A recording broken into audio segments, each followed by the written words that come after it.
Fan Upstate.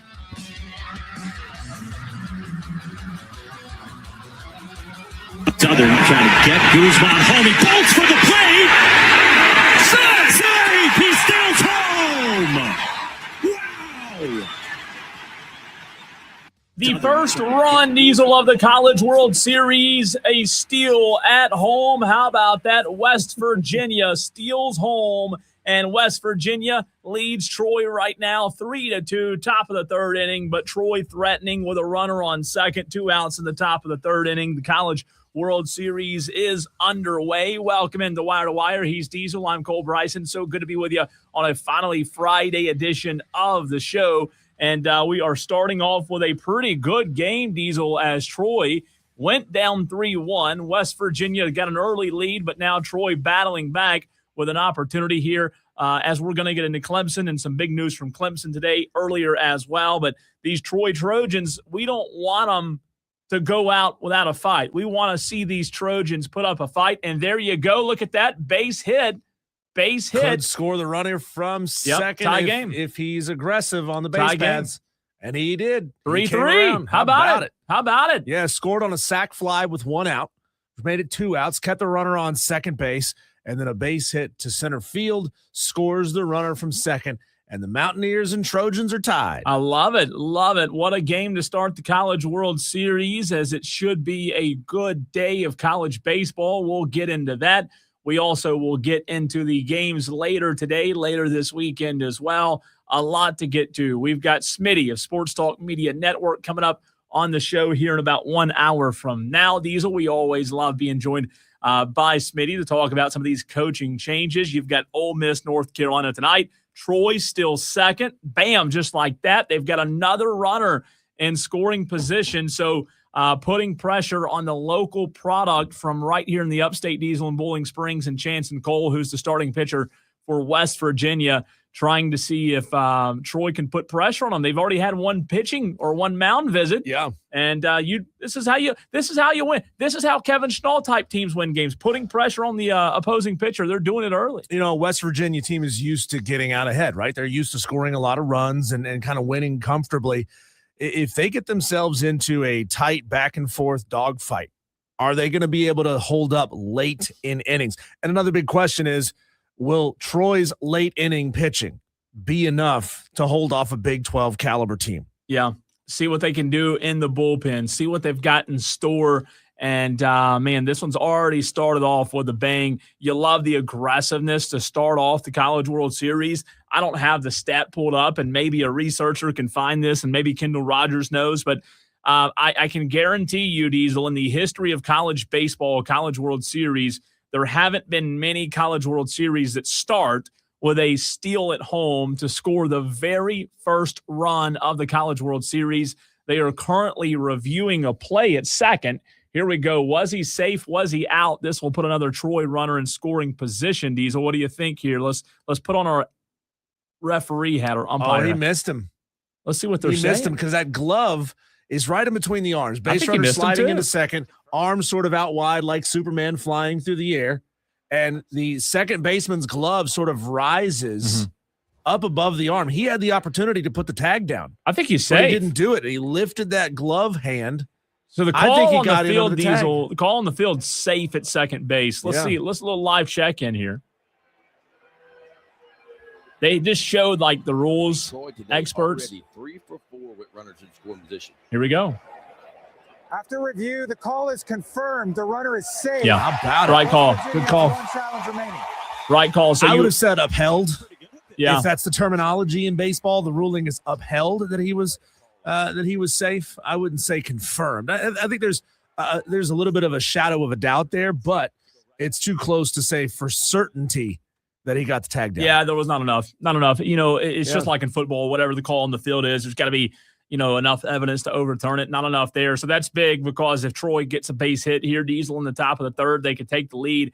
And, I mean, literally just a few minutes ago, you and I were watching the game, and it was 3-1, and we're thinking, man, Troy better be careful. Troy better be careful, and hopefully West Virginia don't run away with this thing. But look at Troy battling back what a dogfight this one is early again. Top of the third, Tolos, if you just tuned in. West Virginia, Troy really going at it, and in front of a huge packed house, Diesel, out in Omaha. You said it was, 81 degrees out there? Yep. Beautiful sunny skies, and we'll keep you updated on this one as the game goes on. A lot of good college baseball this weekend. First game of the College World Series. Before we get into Clemson, go ahead. Yeah, that stolen base at home, maybe to slightly answer your question, that was the first steal of home plate in the Men's College World Series since the year 2000. So nobody's stolen home in 26 years. Yeah. Don't know if it's ever happened as the first run scored in the Men's College World Series. I bet not. That's crazy. I bet not. And again, it would take some serious research to find that out. But the very first run, are you kidding me? I mean, that's insane. It might be history right there. That might be the very first time. And again, we'll have to see if we can dig that up, or somebody. You need like a perfect, or not a perfect, but a really good researcher, analytical guy to research that one for you. Nonetheless, welcome into the show. We'll keep you updated on West Virginia, Troy, as the game goes on, and it should be a good game. And bam, just like that, I'm trying to get to our topic, Diesel, but Troy keeps making it interesting. A base hit. Guess what? Troy now leads West Virginia 4-3, top of the third. So Troy on fire offensively, and it was a base hit double, so they have a runner right back on second base. Chanson Cole, the upstate native, in a pickle here, as Sean Darnell for Troy already 2 for 2 today with an RBI, and Troy now leads West Virginia 4-3. You got to love it. Also, if you're a Clemson fan today, you got to love what the biggest news of the day is for Clemson Tiger fans. Diesel, Grayson Mann tweeted this out earlier today, and you were looking at his production numbers earlier before we came on the air. Clemson received some good news today. Grayson Mann, 3 hours ago, breaking. Clemson wide receiver Tristan Smith has been granted a temporary injunction against the NCAA to play in the 2026-2027 season. After a months-long battle, Smith will be able to suit up this fall. Obviously, if Smith can reach his ceiling, Diesel, this is big news. But as you mentioned before the show started, Tristan Smith didn't have the best of seasons in 2025. I mean, he was decently productive with 26 catches, I think, and about 250 yards. So right at 10 yards a catch. He had one for 23 yards. He caught a touchdown pass. So a good showing for a young player coming out of Southeast Missouri State to the ACC level, Cole. But, the numbers just weren't there in bulk. Again, only around 250 yards receiving last year for Tristan Smith. I know he was coming off a little bit of an injury from Southeast Missouri State, and maybe that slowed him down getting into the flow of things for Clemson last year. But, great, cool. I mean, you got a 250-yard receiver back. Well, I guess, unless if the receiving room is bare and you really needed him, you needed some continuity, fine, you take it, but I'm not blown away by it. Well, you're not blown away by it now because you didn't see the production last year, right? Right. If Tristan Smith's a lot better than you and I know him to be, if this guy has a much higher ceiling than we realize, obviously he's at Clemson for a reason. Dabo Swinney and the staff got him out of the portal, 2 years ago, for a reason, hoping that he could contribute. We based off of last year's results, I don't think anybody's blown away that, over the moon ecstatic. But again, what can he do in 2026? Last year, that receiving room wasn't great altogether. There wasn't a receiver in there that had a 1,000-yard season. TJ Moore led Clemson last year, Diesel, with 837 yards. And, you go look at the wide receiver that Clemson used to be, the numbers don't compare. TJ Moore had 4 touchdowns last year. 4. He was the leading receiver in yardage with 837. Antonio Williams, 600 yards, 4 touchdowns. Bryant Wesco had 6. He was their best receiver. Just underproduced across the board. Oh, yeah. And Adam Randall was their 4th best receiver in terms of yardage. The running back, Diesel. Adam Randall had 254 yards last year. That's a few more yards than Tristan Smith had. So it's interesting. When you look at this temporary injunction, to your point, based off of last year's results, Clemson fans probably are split. Some are excited. Some are like, okay, well, what did he prove to us last year? What did he show last year? Not a whole lot. It's just a matter of what do we not know about Tristan Smith? I think that's the intriguing part of this conversation. What could Tristan Smith be in a Chad Morris offense? And that's where we go because it's first-year quarterback and first-year OC now, Diesel. I mean, consider the fact that in 2024 at Southeast Missouri State, he caught 76 passes, 6 touchdowns, almost 1,000 yards. Again, I get it, not at the ACC level, but he can be a productive wide receiver. It looks like he was able to stay healthy and get a good number of catches. His average was up. He was scoring touchdowns. He broke a couple open for some long runs or from some long yards after the catch. And we'll see. I mean, if he is productive, great, cool. Again, I'm not like, oh my God, this is the greatest thing ever because a wide receiver that you really needed to have back is coming back for another year. Clemson fans, 844-326-3663. What are your expectations for this offense with a first-year offensive coordinator and a first-year quarterback in Christopher Vazina? And I know he played last year, but first year as a full-time starter, obviously he has experience, but he doesn't have experience as the guy, right? The guy at quarterback. So when you talk about Tristan Smith coming back and you have the additions that you have in that wide receiver room, and we'll take a look at the current wide receivers on the roster, Diesel, here in just a second. But I don't know that expectations, like just talking about the offense for a second, not collectively, not Tom Allen, not the defense, not Dabo, but just this Clemson offense, with a first-year OC and a first-year quarterback in Christopher Vazina, what is the ceiling? What are the expectations in your mind from the Clemson fan base? Every Clemson fan, Diesel, obviously has a different opinion on what the expectations could be, but I don't know if this Clemson offense has as high of a ceiling. Now, that does not mean they can't be good. Yeah. I don't know if they have as high of a ceiling as offenses even in the past few years have had. Hear me out. Offenses that underachieved, I think, had a higher ceiling. Like, I think last year's offense had a pretty high ceiling. Sure. They underachieved, though, in a major way. Yeah, well, we need to see execution, number one, from the passing game. Can Christopher Vazina complete a downfield pass? Can he keep the ball out of trouble? I mean, it's like having a freshman starting at quarterback. Yeah, I know he's not a freshman. He's been around for a little bit, which means he should be a little farther along than some, freshman starters. He's got a little bit of time under his belt. He's also been in the system for a little while. He's got familiarity with where he is. He's got familiarity with his head coach. And you got a couple of receivers that are coming back, Cole. So I think you have a little bit of a security blanket, even though they're not elite wide receivers. We know that they're talented guys, but the production was not elite last year. So we'll see if Bryant Wesco and those guys can kind of mask some of the first couple of game jitters for Christopher Vazina. So here's what the wide receiver room looks like heading into the season. By the way, inning over out in Omaha. Troy leads 4-3, but West Virginia up to bat now, heading to the 4th inning, and we'll keep you updated on that. Here's the wide receiver room. You've got Gordon Sellers III coming in as a freshman, Diesel, 6'3", 175. Good size. Naeem Burrows, 5'11", 180. Connor Salmon, 6'1", 190. Is it Salmon or Salmon? It's a good question. Well, this one's actually spelled, listen to the Salmin. That's a little bit different. Salmin. Connor Salmin looks like an average white kid. Yeah. Probably won't see them. I'm just kidding. Jalen Brown Wallace, receiver, 6'2", 175. Avery Whiting, he's a 5'9", 175 sophomore slot kind of guy. Clark Sanderson, Juju Preston, Jack Purickson, Luke Stubbs, Bryant Wesco Jr., Chase Bird, TJ Moore, Tyler Brown. There's the names you know, right? Cole Turner.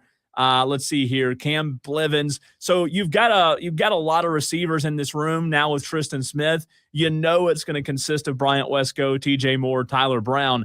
I don't know what happens after that. I don't know when you look at the rest of these guys, Diesel, where Tristan Smith falls in. It's going to be Brown, Wesco, and Moore, as you can imagine. And those three, when you talk about expectations, I do think having those three guys back can drastically help a guy in Christopher Vazina who's going to be stepping into the starting role for the first time. Can we just nail down how to pronounce his last name first before Salmon becomes a legend at Clemson and then goes off to the NFL, plays a couple of years, and then says, "Oh, you guys were pronouncing my name wrong the whole time." Yeah, who was Travis Etienne, whatever it was. That was dumb. Everybody said ETN. ETN. Google says Etienne. so. How did I say that? That was that SALMIN. You said Salmon. I'm going to see what Google says. Salmon sounds plausible. Salmon. Google says break it. I'm going to text. Break it down into 2 I'm syllables. going to text our buddy Don Munson down there and say, "Hey, can we find out before the season starts how to say this kid's name?" Salmon. Salmon. I don't know. Not salmon, because that one that doesn't look like salmon, right? I don't know. So the wide receiver room, obviously, when you have those three guys, if you look at how the 2026 Tigers were built, Diesel, you have one wide receiver who is a walk-on. Again, obviously, we don't know how much time he'll see. Juju Preston was a signee on the 105-man roster. Jack Purickson, also a designated walk-on wide receiver. Tristan Smith, obviously a transfer from a couple of years ago. Luke Stubbs was a walk-on. Avery Whiting, a walk-on. So when you look at this receiver room, there's a lot of names Clemson fans don't know. However, there's a lot that probably won't see the field, right, as walk-on guys, practice squad guys. That'll be 2s, 3s, 4s going against Clemson's offense in practice. I just can't imagine. And maybe the tight end game, what Chad Morris does in the tight end game involves Olsen, Pat Henry a little bit more, and Christian Betancourt and guys like that. But I know there's a lot of hype around freshman Gordon Sellers. I just can't imagine if you look like, let's pretend right now we fast forward to the end of the season, right? I would imagine that Wesco, Moore, and Brown, even though Tristan Smith's back, when you look at the top receivers for this Clemson team going into 2026, if we were to fast forward and look back, I would imagine those three are going to be your leading receivers. So when you talk about ceiling for an offense, you have to have a good offensive line, get a good running back as well. I don't know. Clemson run game to me, and you tell me what your thoughts are, Diesel. I'm more concerned about what Clemson's running back situation is than I am the wide receiver room, because when you've got those three studs at receiver, that's going to help a guy in Christopher Vizina. But didn't we see last year that run game was a real problem? It's going to make you very one-dimensional. You know, if they know that you can't run the ball and you have to throw, and you have to throw with an inexperienced quarterback. So you've got Chris Johnson Jr., right? He's a junior running back. He's the transfer, Diesel, from SMU. Johnson Jr. is. You've got Gideon Davidson, Ezemume, Peyton Strecco, Jay Haynes, Jarvis Green. I would imagine Gideon Davidson's going to be the workhorse running back. He didn't really blow people away last year at times, like people thought he would with the expectations and the excitement that guy had around him coming into Clemson. But when you talk about expectations for this Clemson offense, to me, like I said a minute ago, it's more about that running back. And can Clemson block, and can they have an identity offensively, and can they run the football at will? Because last year, guess what? Under Garrett Riley, it never seemed like there was a true identity for Clemson's offense. By the way, home run, West Virginia, solo shot. What a freaking game this is. Yeah, we thought maybe this Troy team could demoralize this West Virginia team. Not so much. It is 4-4, bottom of the third. I think I said fourth earlier. My apologies. And just like that, this thing's tied up a deep home shot. run, man. Yeah, how left about field, that? Kind of went off the back of the wall in the bullpen there. And that's deep. That, because that's another, 15, 20 feet at Huge least. shot. Huge shot. High up on that wall, too. What a game. And that guy has a football helmet with a visor on. Look at that. He's a little confused. What he a must have been celebration. beamed once or twice. What a celebration. I'm surprised they don't have like a little mini sofa that they can light on fire.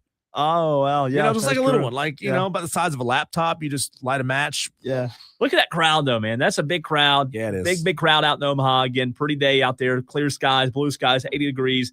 Troy, West Virginia going at it, bottom of the third. What would you rather have, Cole? If I gave you weekday tickets to the Masters, Thursday, Friday, or a full week ticket to Omaha? Weekday to the Masters, easy. Yeah? Yeah. I just applied for my Masters tickets this morning.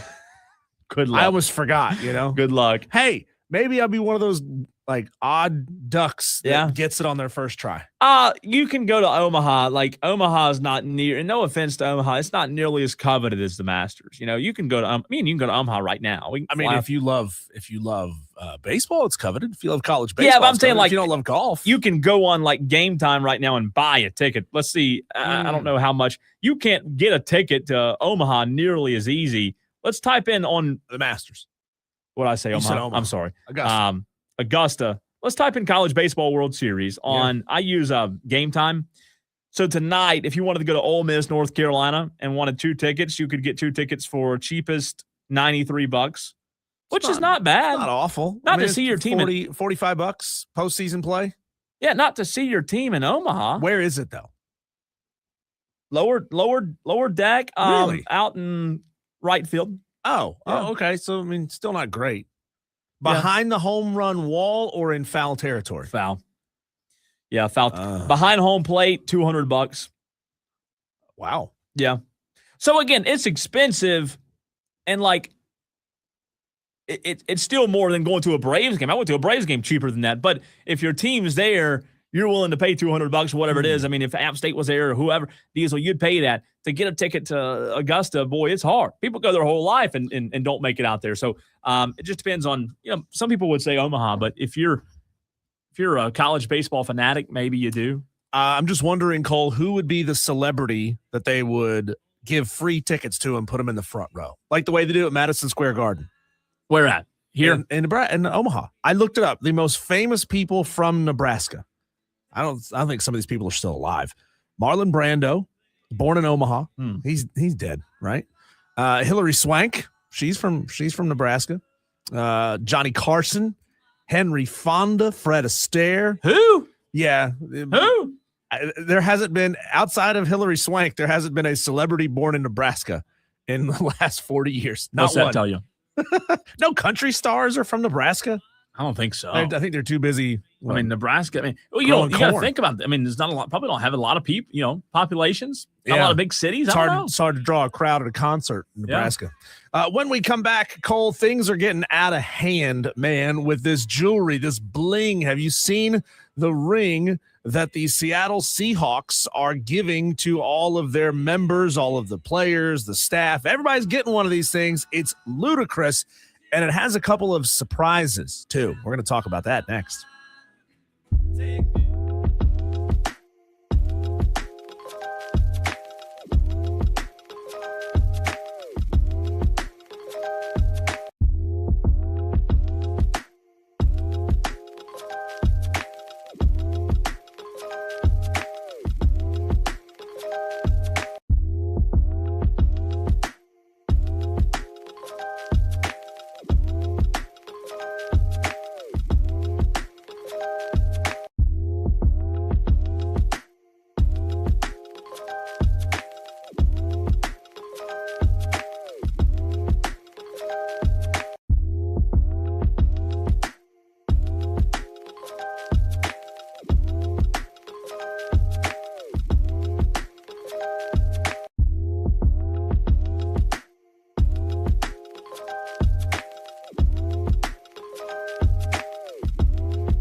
Fan Upstate. Have you considered the fact, Cole, that both of the major sport finals that are happening right now could end on the away team's court or ice?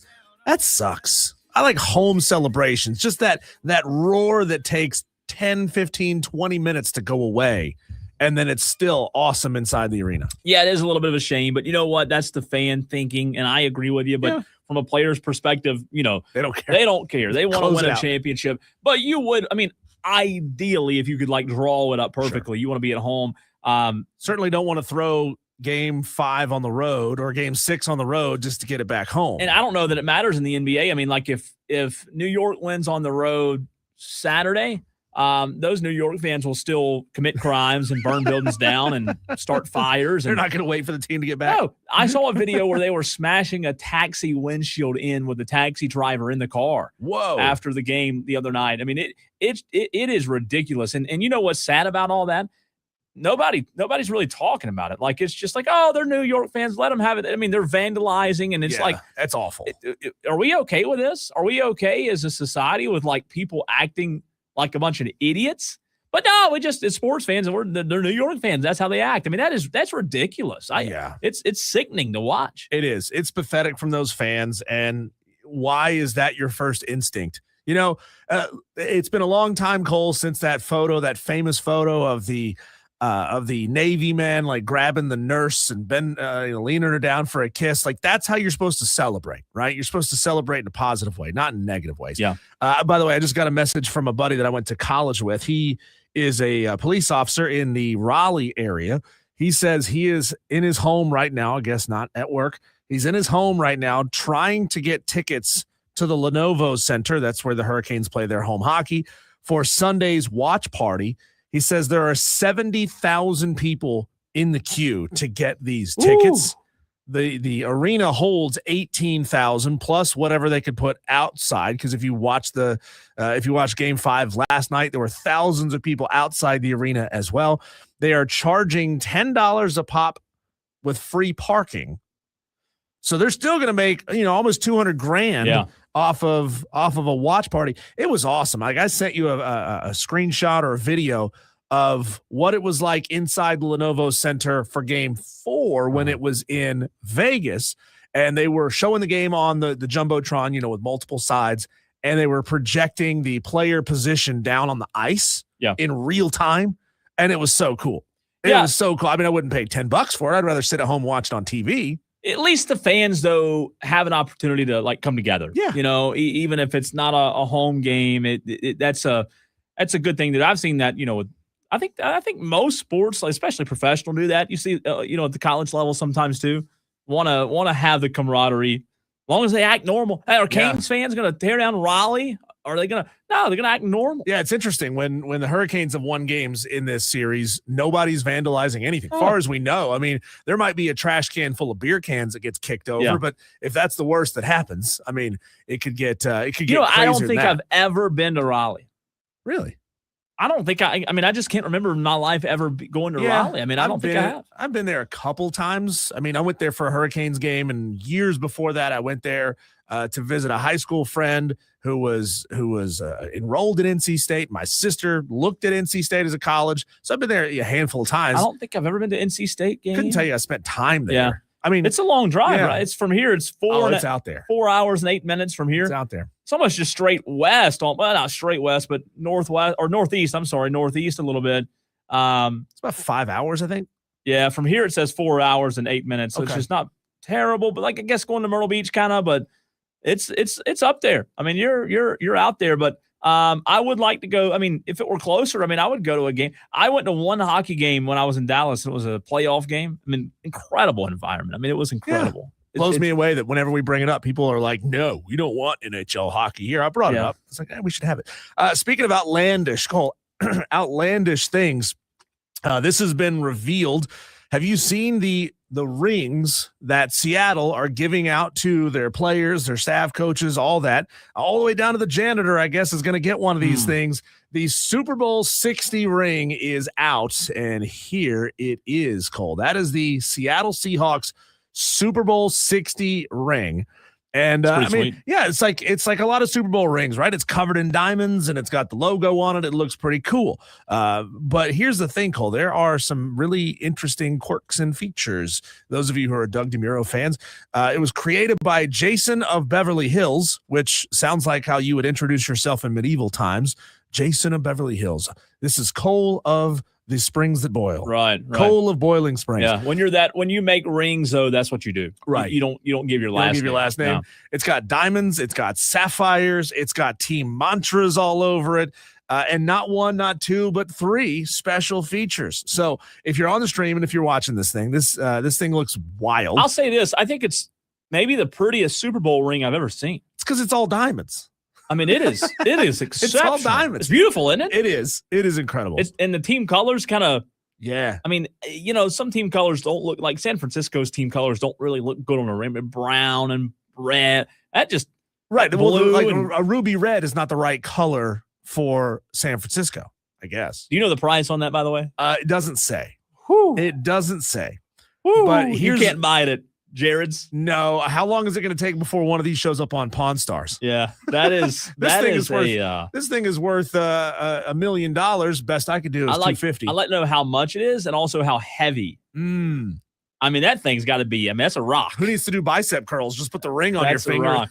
Do curls with it. I really do think that, though. I think it's the prettiest ring I've ever seen. So it's got the 2 Lombardi trophies right behind the Seattle logo, which features 50 white diamonds in a nod to it being the 50th season of the Seattle Seahawks.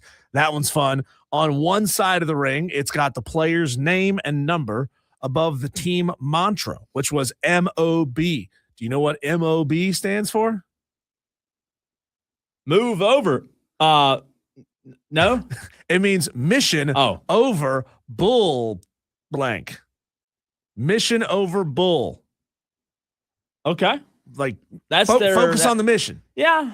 Yeah, I mean, Legion of Boom was already taken, right? Yeah, it's hard to come back after that one. That was so good.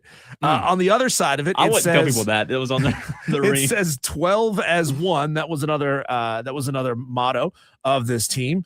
Also, that 12 as one is over the Seattle skyline and the Super Bowl logo. It has 17 wins engraved on the inside of the ring. What's the matter? You couldn't put 17 little diamonds on it. I don't know, 17 more. But now we get to the special features, Cole. And here's where it gets wild. And I want you to tell me, is this awesome or is this tacky? Okay? Is it awesome or is it tacky? It's got a button, a little spring-loaded button on it, where when you press it, if you're watching on the stream, these there's two little sides that come up like the upper decks of a stadium to unveil the words world champions on both sides of it. So you press a button and it pops open. It's a transformer. Yeah. It's got that. Also that's cool. On top of that, Cole, it's the top of the ring. The whole top of this ring can be removed and turned into a pendant that you could wear on a chain. Now, I don't like that. Somebody's going to lose it. I was going to say, you as soon as you start removing it, you're going to lose it. You got 2 pieces. And it's never going to fit back together the right way. Just put your ring on the chain. People do that. Yeah. And then on top of that, Cole, when you take the top off, I don't know how they did it. Super glue, whatever. I don't know.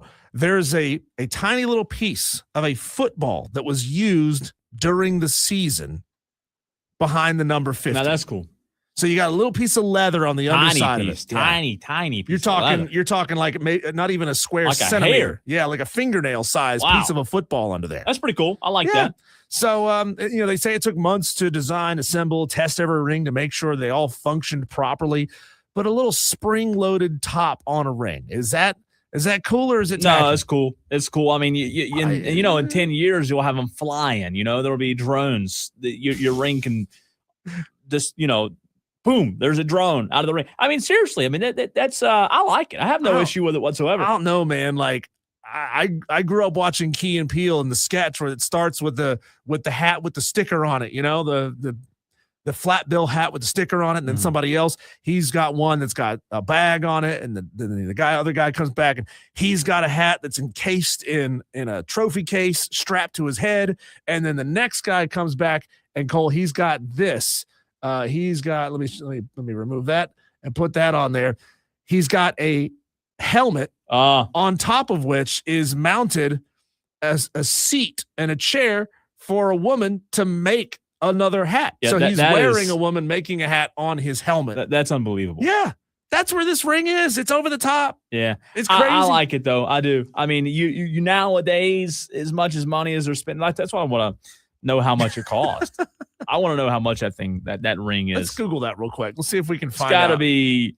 I mean, it's just it's got to be an unbelievable number. By the way, while you're doing that, score update: 4-4 West Virginia Troy. Bottom of the fourth inning, 2 outs, 1 runner on for West Virginia in the bottom half of the inning. They're up to bat 4-4, and bottom of the fourth with 2 outs. The cost is estimated between $30,000 and $50,000 each. Oh, I thought it was gonna be more than that. So you're wearing a gently used 5 years or newer Honda Civic around your ring finger. I figured it'd be more though. I did. I mean, that's a lot of money. That's according to Google AI. Yeah, Again, that's a lot I'm just of going money. by what they got. It's a lot of money, but man, you got that kind of money though from winning the Super Bowl. It doesn't matter. You can That's do what true. you want.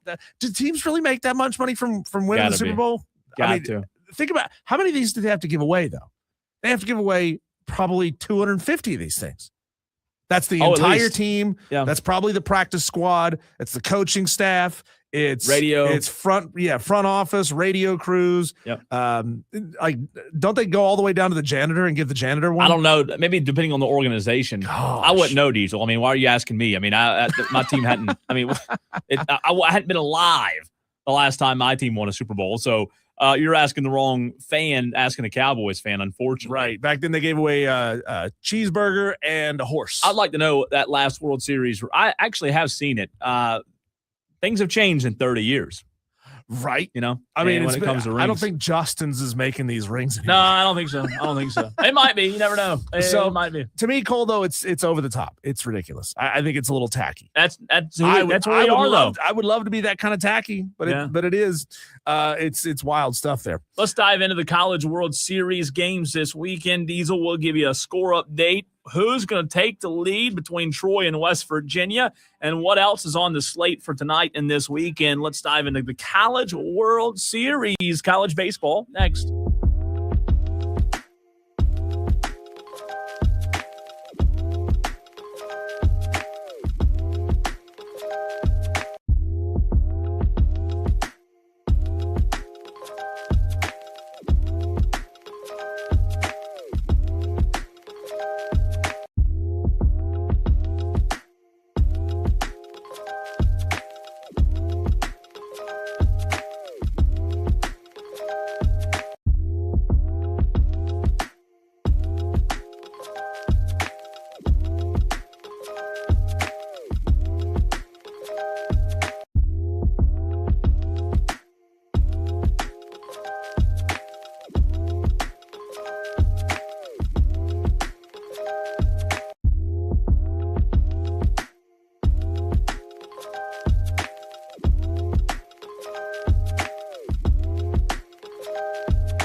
Well, West Virginia leads. The inning is over. End of the fourth. Trojans due up now. Little college baseball World Series update. Diesel, West Virginia leads 5-4. We talked about this maybe a week or so ago, but one thing that I do find really interesting about this College World Series is you've got a lot of teams. I say a lot. You've got 3 or 4 teams that feel like they could all win it all. Maybe even more than that. I mean, you know how we talk in college football? And I think we had this conversation like a month ago. You asked on a yearly basis how many teams on average are actually contenders. I think the beauty of college baseball is in the sport of baseball where it so heavily relies on what you have on the mound, you really do feel like when you look at these field or this field and you do look at these teams, you feel like there's several teams that can win this thing, and that's what makes it fun. Yeah, it's one of my favorite things about baseball is you can have an elite pitcher that can shut down a prolific hitting team. They just find a way. You can't really explain it. I mean, the stuff is just that good, and on that particular day, he's just on another level, getting that ball just a little more movement, a little more zip, a little more, up and down, left to right. And you can neutralize a team that's used to going out there and scoring 10 runs a game. West Virginia has definitely been putting up the runs when you look at what they've done. This postseason, you feel like, man, they're going to be tough to slow down. Dan B checks in on the YouTube stream. He says, Tolo from the road. Should have said Roto. Where are you going, Dan? Yeah, where are you at? Are you just like going to Ingles, or are you going to West Virginia or Omaha? Somewhere. Maybe Man you got on the streets. You know what, man? I know it's like summertime and everybody's traveling right now. I've talked to several people in the last couple of days about different things. I think everybody's out of town right now except for you and I.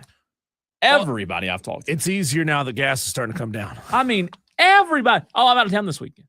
Lucky. I'm not going out of town this week. None of y'all called us and said, hey, you can hitch a ride.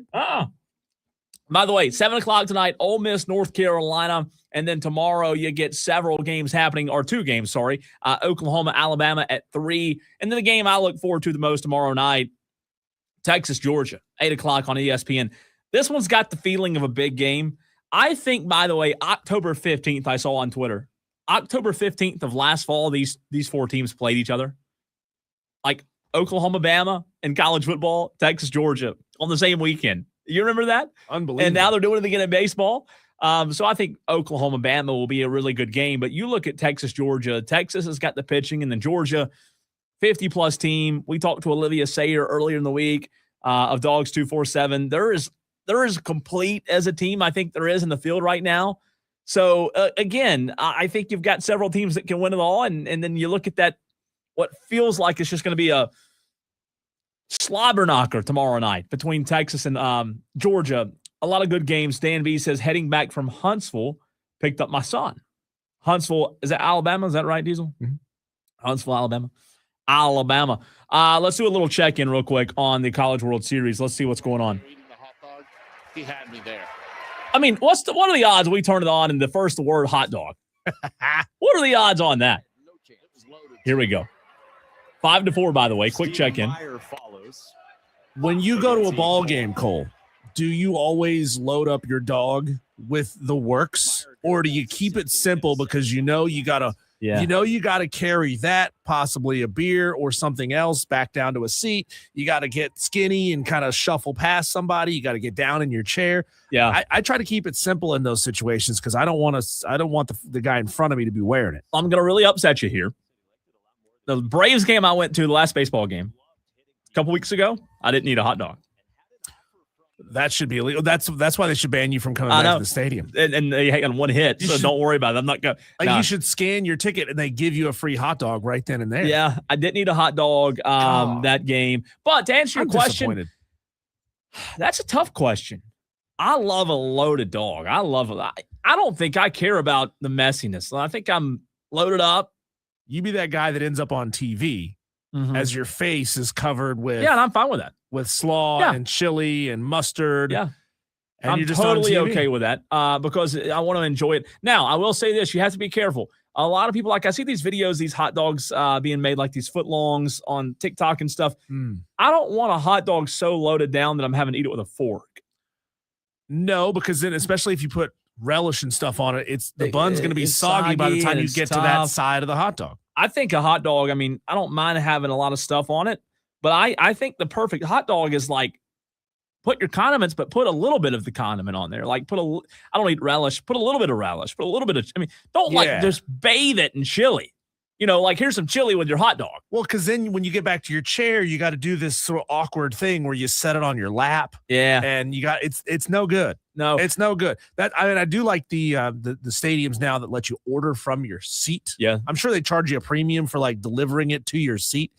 But it sucks getting up all the time to go get stuff from the stadium. What did I eat when I went to the Braves game? I should be able to give you a Braves concession review, right? Yeah. What did I eat, Diesel? I mean, this sounds terrible, but I can't even remember what I ate. I mean, it's so bad. I guess my memory is getting. I mean, am I getting old? It wasn't memorable.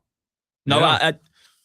I don't think it was memorable. We went to the Chop. Did I eat at the Chop? I don't think it was. You're right. I don't think it was very memorable. Let me tell you this, though. They should sell tomahawk steaks in the stadium. Oh, my God. How much would those be? Just, like the Run whole your thing credit, is like, please. What's your credit score before you buy one of these? The turkey, a lot of places do the turkey leg. Yeah. But why don't you see somebody out there with just a tomahawk steak on the bone? Let me tell you, I forgot to mention this story about what happened to me at the Braves game. I went 3 or 4 weeks ago, okay? And I forgot to tell you, I meant to tell you this on the air. I saw one of the stations that were giving away free T-shirts. Well, what'd I do? I wanted a free T-shirt. Yeah, of course. So I went over there, and it was Chevrolet.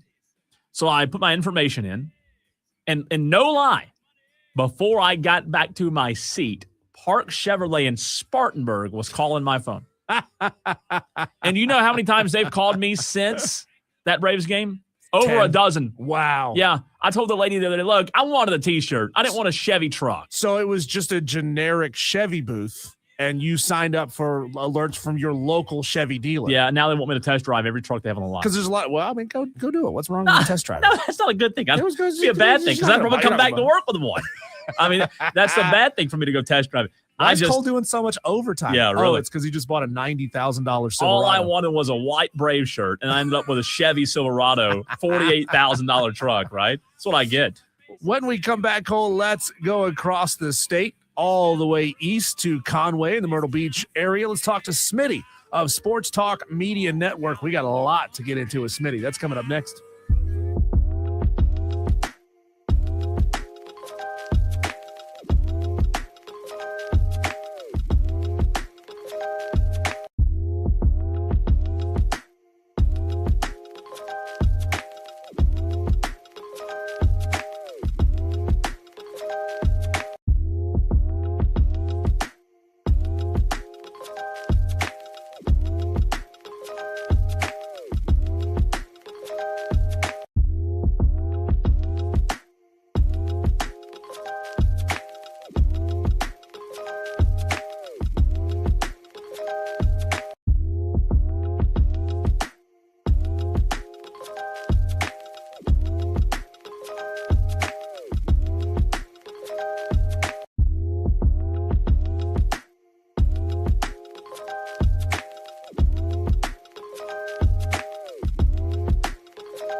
Diesel and Cole Bryson. On the Fan Upstate. You know, Tolos, we're about to head into that time of year where there is nothing to talk about. Mid-season baseball, lead up to college football, a lot of lead up to college football. Good news for us, we're not there yet. Obviously, with the NBA finals going on, the NHL finals, the World Cup getting underway, college baseball in Omaha is happening right now, just got started today. Excited to be joined right now by our – nope, no, we don't have him. Lost him. We keep losing Smitty. Smitty, what's the deal, brother? We're going to find out what's going on with Smitty. We'll get him on the show here in a couple of minutes, Cole. But before we get there, let's do a live check-in on what's going on in this game right now in Omaha. West Virginia 5, Troy 4, bottom of the 5th. Mountaineers. So Mountaineers are at bat. They've got runners on first and second, and then just like that, they take the graphic away. It's tick for tack. I mean, Yeah. It's like back and forth, back and forth, back and forth. I mean, this has been an incredible game. Really Every has. time you think one team's got a little bit of an advantage, bam, the other team strikes back, and they've got 2 runners on at the time right now as well. So they're putting pressure on the Troy pitching staff. They're actually having a meeting right now at the mound, so we'll see what happens there. Very true. A year ago, Coastal Carolina and the Chanticleers were here at this point. They made it all the way to the finals, to the championship series, where they fell to LSU. So let's start right there with Coastal Carolina baseball, as we're joined right now by Matt Smith, Smitty of Sports Talk Media Network. Smitty, could you argue that Kevin Schnall accomplished nothing at Coastal and Chris Lemonis is a huge upgrade? Good afternoon, fellas. So much to cover. I love what has happened in the state of South Carolina, and baseball. You know, baseball has been down a bit in our state. It depends on where you look, I guess. Depending on where you look, but teams like South Carolina and Clemson are certainly supposed to be the flag bearers for the state, and they have not lived up to their potential in recent years. So instead, we've looked to some of the other schools like Coastal, as you mentioned, going all the way to the College World Series final, and the Citadel making a regional, and USC Upstate making a regional, and Newberry, and North Greenville, and Florence Darlington Tech, and Francis Marion having success at their various levels. So all of that has been awesome. But now look at the coaches. If you were to look at this kind of from a football perspective, you have got now Monty Lee joining forces with Chad Holbrook in Charleston. That's 2 guys who between them have led South Carolina and Clemson, been the head man in each of those dugouts. Monty at Clemson and an interim at South Carolina. Of course, Holbrook in Columbia. They're joined forces there. Russell Triplett just made a regional at the Citadel. Kane Sweeney just made a regional at USC Upstate. Now you have somebody in Kevin Schnall, who was, let's not forget, he was on the national championship winning team in 2016 as the top assistant under Gary Gilmore before taking the club all the way to the final series himself. And then Coastal hires Chris Lemonis, who's got a World Series ring to his credit, the only one in Mississippi State history. With their great pedigree, that's the man that brought it there. Guy from Socastee High School, played on the 1990 Citadel College World Series team, and you still have Bakich. So one of the things I've been centering on is, I think in our state, if you play high school baseball in our state, or if you're like a kid that's like in middle school right now, you are going to have so many great choices to stay in state. You don't have to stay in state, but these programs, I think the summer of 2026 will be remembered when South Carolina baseball, meaning as a state, Palmetto State baseball, really started to make a comeback. I think all the schools are on the rise, and that includes Clemson, because I think Eric Bakich now has renewed focus. He said, okay, I've done some things wrong, and he says he's going to get back to basics, go back to year one.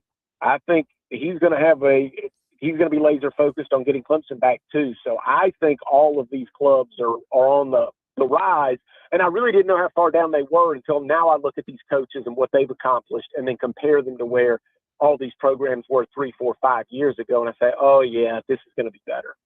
Smitty, why do you think that is? Why do you think, and I understand what you're saying now with one new coach in the state, you have a really strong pool of coaches in the state, maybe one of the strongest in the country, but why do you think that is? Why does so much talent, and you see it, I see it at the high school baseball level, right here in the upstate, my gosh, between Dorman and Southside Christian and you name it, you've got kids going all across the country to West Virginia, to Arkansas, to Wake Forest, to the MLB. Why do you think it is that there aren't as many in-state kids in baseball staying in state? Obviously, the portal hurts you a little bit in that regard with a kid like Chanson Cole, who's pitching or who was pitching for West Virginia today, started here in the state and then transferred to West Virginia. But what's the reason for that in your mind? Why do we let so many good ones go? Sure do. And all right, I'll do my best to give you a straightforward answer and sum it up, because I've asked this question myself. And one of the answers I've got is, okay, I'm gonna fault the in-state programs, and I'm not going to fault them, okay, in another way. So the way I'm not going to fault them is this. I have heard from a lot of sources that travel baseball now, that a lot of the recruiting goes on there. Sure. For instance, Taj Marchand was not recruited out of James Island to Ole Miss. He was recruited off his travel team to Ole Miss. So now the freedom of seeing players out of state, and our in-state coaches do it too, go out of state, scout players and other travel teams. That's the circuit where a lot of these players do, and they cross state lines. And so it's not quite how it used to be. It used to be very much a high school-centric thing, the way that, say, high school football is. It's almost always like Trey Segarra is going to make his announcement on Tuesday out of Burns. Well, all the film they've got on him is from high school football. But baseball is a different animal in that you have American Legion, you have travel ball, you've got academies, you've got camps, kind of like basketball is. So that's one way I won't fault the in-state coaches. All right, now I will fault the in-state coaches, because this is their fault too. Some of the head coaches in our state, like Mark Kingston, didn't put a premium on it. They overlooked them. And when you don't focus on it and you don't create those relationships and you don't make it known to everybody that you want to close down this state and recruit this state in it hard, well, it hurts some feelings. And all of a sudden, kids start looking elsewhere. Now they want to beat you. And you get the coaches turning against you, and get the people that run the travel teams turning against you, and get the high school coaches saying, well, that guy's not returning my calls. And I've heard that from a lot of different people, that the coaches that have had success in our state, I'm going to single out Russell Triplett at the Citadel. He always returns the calls. He always gets back to these guys and hunts down these kids. You just mentioned the transfer portal. The Citadel was in a regional, and at one point, 8 of the 9 players playing for the Bulldogs had played their high school baseball in the state of South Carolina. But get this, they didn't go from high school directly to the Citadel. Many of them left the state, and Russell Triplett went back and got them through the transfer portal. So it works both ways. Why? Because he said, I've scouted these kids. I know kids from inside our state can ball. So I'm going to go get them, and I'm going to win with them. And that's what he's done. They didn't do that with Mark Kingston, didn't do that with Paul Manieri. Bakich hasn't done it to a large extent, but Clemson's a little bit of a different animal, because it's right there, it's nestled in the corner a little bit, and they've always had that Jack Leggett, he's from the Northeast, and you've got Eric Bakich, I believe, is originally from California, but he coached in Michigan, went to the College World Series. But I think you're going to see a renewed focus on it. I think you're going to see a renewed focus, and I think it's opening a lot of eyes. Guys like Palmer Hornick out of Dorman going to Virginia Tech, Taj Marchand going to Ole Miss, and there's plenty more to talk about. Carson Bowman from right there in your backyard, Southside Christian. He's going to go to like the Reds or the Padres or the Washington Nationals. So I think it's opened eyes, and I think these coaches know they made a mistake in not recruiting this state harder, and I think you'll see a change in that. Smitty, Kevin Schnall was making about $500,000 at Coastal Carolina. I know the financials are not out yet. The details are not out about what Lamonis might be making at Coastal Carolina, but what would be your guess as far as what the Coastal Carolina commitment to him would be? Obviously, for Chris, it's a great opportunity to get back into coaching, and you're stepping right into a program that knows how to win. Would you say that it's going to be, more or less or about the same as what Kevin Schnall was making? Well, I think that it's a good question. And I think more important than what Lamonis puts in his pocket, his take-home pay. I think the conversation would be with the athletic director, Chance Miller, what's the commitment moving forward? In terms of resources, in terms of not taking a step back, because what you're seeing is Schnall's going to Columbia, and a lot of players from Coastal are going with him or now going elsewhere, and Lamonis is going to do a great job. I'm thinking this is a big-time home run hire. Yeah. But it may take some time, and then this is a pivotal point in Coastal Carolina baseball history, because now you don't have – you had Gilmore, and he built it, and then you had Schnall, who stepped right in, who was his assistant. Now you're bringing somebody in, I say from the outside. Chris Lamonis grew up in Surfside and went to Socastee High School, so he's not an outsider. He is a sandlapper. He's from our state. He knows this program very well. But you're bringing somebody in who's got to start again a little bit. And I think the question is, what kind of resources are you willing to put forth in terms of, I would say, I don't know what you can do to the facilities. They already play in a palace, and they've already got a beautiful hitting facility and everything else you could want. But, in terms of like getting players, NIL money, luring guys out of the portal, making sure they know they're going to be taken care of. Because if you say you're a premier program, it's not about like outbidding everybody. It's like you can't act like a poor program now. The wins, you've got the wins. You've got the trophies in the case. But are you willing to now put some money out there and say, we're going to pay? Obviously, they can't go compete and pay what SEC teams and Big Ten teams pay and everything. But can you go out and stay competitive with other mid-major programs? And I think the signal is yes, because you don't hire a guy like Chris Lamonis unless you've got a plan. You'd have gone cheap. They didn't go cheap. Smitty, what should Gamecock fans be most excited about when it comes to the Kevin Schnall hire? He knows what he's doing. And by that, I mean, here's a guy, and I looked this up the other day, Matt Williams, the pitching coach for Coastal Carolina, who's had such success. He's the 2025 Assistant Coach of the Year. And the pitching staff's been brilliant under him. Okay. How long did it take Kevin Schnall to hire him? Well, I looked back. 16 minutes. Schnall got the job. Yeah, and just a few days later, Matt Williams was his pitching coach, and off they ran. And now he's put this staff together, and he goes and gets the hitting coach from Wake Forest. He's very intentional. He knows what he's doing. He doesn't take steps back. There's no half measures with Kevin Schnall. I've been in the room with him now several times, and he thinks before he speaks. And I can just see him as a guy that, like, if Matt Williams say he needs a new pitching coach, well, he's got guys in his drawer, and he would know who to call. If he needs to replace a recruiting coordinator, he's got a plan in place. So he's been waiting for an opportunity like this. And I just think he just, quote unquote, knows what he's doing. Like, he's not going to be blindsided by anything. Game situations, he's never going to be a deer in the headlights guy. And he's going to be a steady hand, and he has a plan. And part of that plan, which I was not surprised to hear it, but almost said, yeah, why? It's not that hard. He said, hey, we're going to go hard after guys in this state. Because one thing about when you recruit inside the state is they don't just play now for, the logo on the jersey. It's not just going to the highest bidder.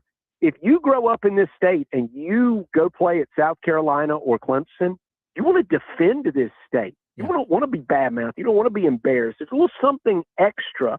I was making the point earlier about when I played American Legion baseball. That's the only time in my life I wore that American flag on my uniform. And I remember thinking, yeah, I'm American, baby. I'm repping the red, white, and the blue. Of course, so is the other team. But the point is, when you take on that mentality and you make it about something bigger than yourself, and you take on that pride, that's really important. And Smitty, can I go back to something you just said there? I don't mean to interrupt you. I want to touch on something you said there before you move on. Kevin Schnall knows what he's doing, and I don't disagree with you. I'm not pushing back. What does that mean, though? Like, did Paul Maneri and Mark Kingston not know what they were doing? I think they had flawed plans. I think they thought things were going to go away at South Carolina that they didn't go. For instance, I'll tell you, so Mark Kingston, I mentioned recruiting. I think Mark Kingston came in having never coached inside the state of South Carolina, did not have those relationships in place, then did not work hard to build those relationships. And his attitude was, that's okay. I've been all over the Northeast. I know where the hitters are, and I can go get them, and I can recruit. And I recruit some guys in this state, but only the cream of the crop, and I won't come and go hard at those guys. And Paul Maneri came in here, and he said, well, I'm going to do what I did at LSU in the 90s. And they had flawed plans in my mind. What Kevin Schnall has done is he's done it with Coastal Carolina resources. Now you're going to give him better resources. So when I say that he knows what he's doing, I think he's been waiting on this. It's kind of like, let's look at it from a political perspective. Whenever you see someone running for office, sometimes you can see, oh, this person was surprised.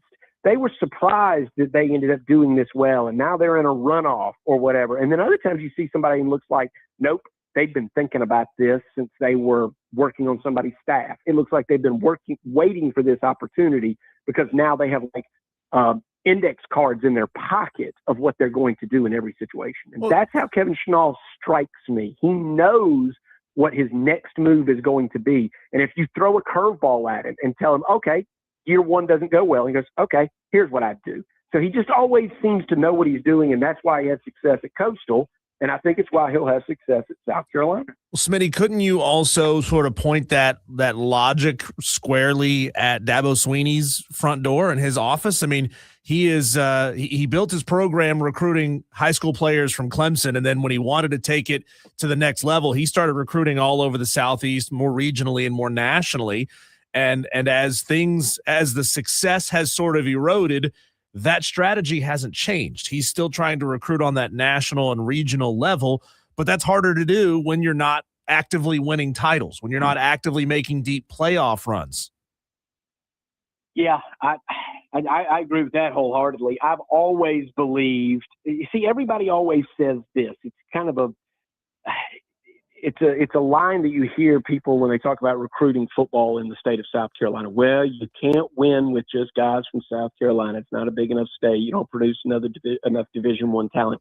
Yeah, but that's looking at it from the wrong perspective. Look at it from this perspective. You can't win without getting the best players in South Carolina, period. And I think if you look in Columbia, they never have. Every team that South Carolina has ever had that had any measure of success always had impact players from the state of South Carolina, Jadeveon Clowney and Stephon Gilmore, and then over and over. And then, yes, then what happens is those guys succeed, and then you're able to go outside into North Carolina, into Georgia, and pick up key guys when you do that. And you may be right. What Clemson may have done is overstepped. They kind of started recruiting like Notre Dame, like we're a national brand. We're a national brand. And they said, well, they want to expand the footprint. But if you don't protect your backyard when you need it, when you need to go back in and get a guy, when there's a 5-star guy in your backyard at Daniel High School or Dutch Fork High School, you might down the road, because you haven't been getting those guys in state and giving them the love and giving the coaches the love, you might not get the reception you want. Talking to Matt Smith, Spitty of Sports Talk Media Network for a few more minutes right here on the Fan Upstate. Diesel and I started the show talking about Tristan Smith coming back to Clemson, ruled eligible earlier today. It is what you make it, I guess, in terms of what his ceiling could be. Diesel brought up the fact that his stats last year weren't anything to be excited about, really. Do you think that there's a ceiling there that we're just not seeing? Or when you have Brown and Wesco and Moore, do you see Tristan Smith even fitting into this puzzle somewhere this year? I do. I mean, what is he, 6'5", and I don't know what his wingspan is. I've stood next to him, and interviewed him, and I think there's something there. I think Tristan Smith is certainly somebody that can help Clemson, especially on third down. You know what happened to them last year? Wasn't it just weird? Why Cade Klubnik just didn't click in the passing game with a lot of those guys last year. Didn't have a 1,000-yard guy. Yeah, I don't know what it was. I cannot put my finger on it other than it was not pretty most of last year. So in my mind, what Tristan Smith needs is he needs to be a complimentary guy. He's not a number one receiver at that level because, you know, he's not going to take the top off a defense or anything. But, yeah, he's a dangerous guy if you've got a quarterback that is willing to throw the ball up to him and utilize his height and kind of make him a tight end that's playing out wide. I certainly think that he's a really good ball player. I just think South Carolina and Clemson both in the passing game last year, I'm not going to say, you know, anybody that didn't have a big-time year that like they can't break out the next year, because I think everybody was out of rhythm in the passing game for both of those teams. And I think Tristan Smith is somebody, I don't know why he wasn't, where did he come from? He wasn't highly recruited, right? Like SEMO, stars. Southeast Missouri. Yeah. I not sure what that was about, because he's got everything you want from a tools perspective, like from physicality. So yeah, I think he could help Clemson. Certainly. I think he could be a third down guy. I think he could be a threat. He's the kind of guy that hurts you when, you know, it's 3rd and 6 and he makes a catch and he's got a, 5'10" DB on him from Wake Forest. And it's like, it looks like you could just do that all day. And I just don't see why they couldn't utilize his height in that way. If they can do all the right things, protect, and Zazina can get him the ball. Matt Smith, Sports Talk Media Network. Can't get you out of here, Matt, without asking you about Brendan Sorsby and Texas Tech. I mean, have you seen a program squander the goodwill that they built? Number one, by being kind of the new kid on the block last year, making the CFP. Number two, going after Texas and asking them what's the difference between a steer and a bull, and we all know what that means. But then turning around and squandering that public opinion by backing a kid that we know gambled and broke the cardinal sin of American athletics. You don't gamble on your own team. I don't know if Texas Tech has much of a choice. Maybe the only option is we'll do what we can for them and just not play them. But, this whole thing is just a massive mess. Have you seen a school squander their goodwill this quickly? No, and they picked this lane, right? Once you make it clear that you're going to come out, hey, we're going to spend. It's who we're going to be. You're going to be a renegade program across all sports, includes softball. But it's what you're going to do. This is what you run into, right? You picked a lane. You picked a lane. Dabo Swinney picked a lane. Dabo Swinney would never, ever go this route. But he picked a lane. He said, hey, we're going to run the program a certain way, and he's done it. And even if they haven't been as successful the last couple of years doing it this way. And Texas Tech is exactly the same way, except in the opposite direction. They said, we're going to be a renegade program, kind of like the U in the 80s and the 90s. Like, they kept getting popped. People knew they were doing stuff. UNLV basketball knew they were doing stuff. It didn't make them, change their ways until somebody made them change their ways. And this is just who Texas Tech has decided to be. I'm not a fan of it. I'm not a fan of their attitude. And by the way, I think there might be some overreaction here. Sorsby, I think, couldn't he still be ruled ineligible? Wasn't this one judge? But now after the national championship. Oh, is it that? Because the wheels of justice turn slowly. Okay, they're going to say that he was ineligible, but they're going to do it in January. Yeah. Okay, I got you. Well, that's foolishness. But this is one, as you said, he crossed a red line. And I think it's just in everybody's best interest, Texas Tech included, say, you know what, we can't be a part of it. We as a university, we can't be a party to this. So you're going to have to go somewhere else. And that somewhere else would probably be like whatever AAA is now, USFL or something. Mm-hmm. Smitty, you're the best. Always appreciate your time. Thanks for spending some time with us today, and we'll do it again real soon. Yes, I certainly will. I do want to mention. Yeah. We've got on Sports Talk at our website, sportstalksc.com. You don't go now because you're listening to Wire to Wire. But later on tonight, we've got an exclusive with Chris Lemonis after his press conference today. And Corn's going to broadcast from Founders Park the introduction of Kevin Schnall as well. So I did want to mention that. I appreciate you mentioning that. I have lobbied. I love Phil's show. I've lobbied. You know what I've lobbied for. We love Phil. We would love for Phil to be on this station, and maybe one day that'll happen. I'm lobbying as hard as I can, but Diesel and I, we're not given the power to make things happen. But that would just make too much sense, I guess. But Phil, y'all do a great job, Smitty, and we love you guys, and we appreciate your time as always.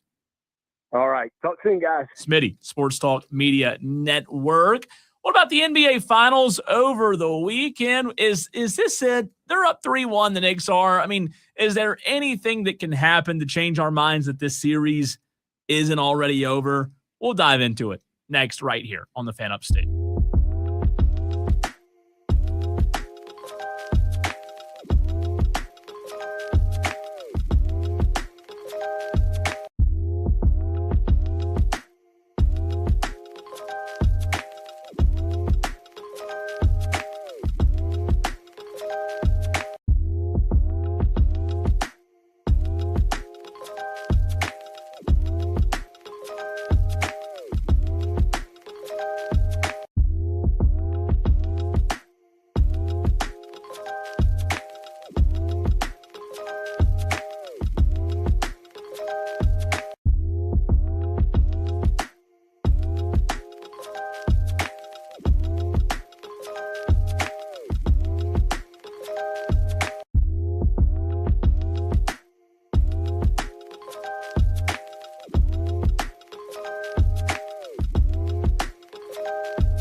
FanUpstate.com.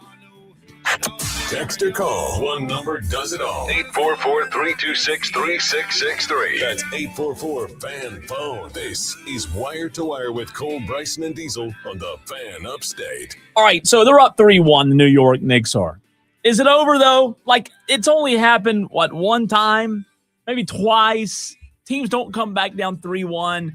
And I so badly, Diesel, want this series to continue because it's been incredible. It's been an incredible NBA Finals. But what I'm afraid of is that the Finals comes to an end tomorrow night. I know it's in San Antonio, and I know that San Antonio is still a really good team, but the Knicks are up 3-1, and I want you and Tolos out there right now to try to convince me that this thing's not over because I think it is over. Why am I wrong? It's not over. Because the other team has Victor Wembanyama, and we've seen the kinds of leads that they can break out to in the first quarters of games. I mean, they are clearly a very, very, very talented basketball team. They also, Cole, got down in the series prior to this against the Thunder, a team that won the NBA championship last year. I'm not saying it's the exact same team, but the core was there. Pretty much. So they can do it. They have beaten last year's NBA champion after coming back from behind. And, you know, I've heard a lot of conversation about, oh, they're a young team. This is the kind of loss that demoralizes you and beats you twice. Well, here's the thing. You don't know what you don't know. And that team has never been in a situation, Cole, where the Spurs team has never been in a situation where something is impossible. So I fully believe that this team is going to come out with the same amount of fire and gusto and drive to win tomorrow night. Look, I completely agree with the fact that the Spurs are a very good team, and you and I have talked about it now several times.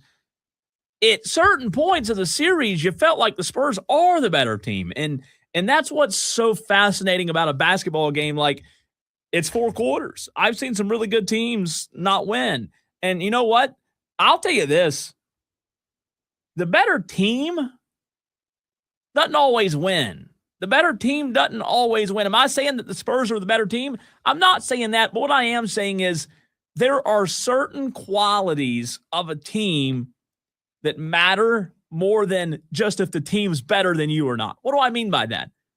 I think the New York Knicks have done a much better job in this series of closing out games, of being good when it matters, just like the comeback.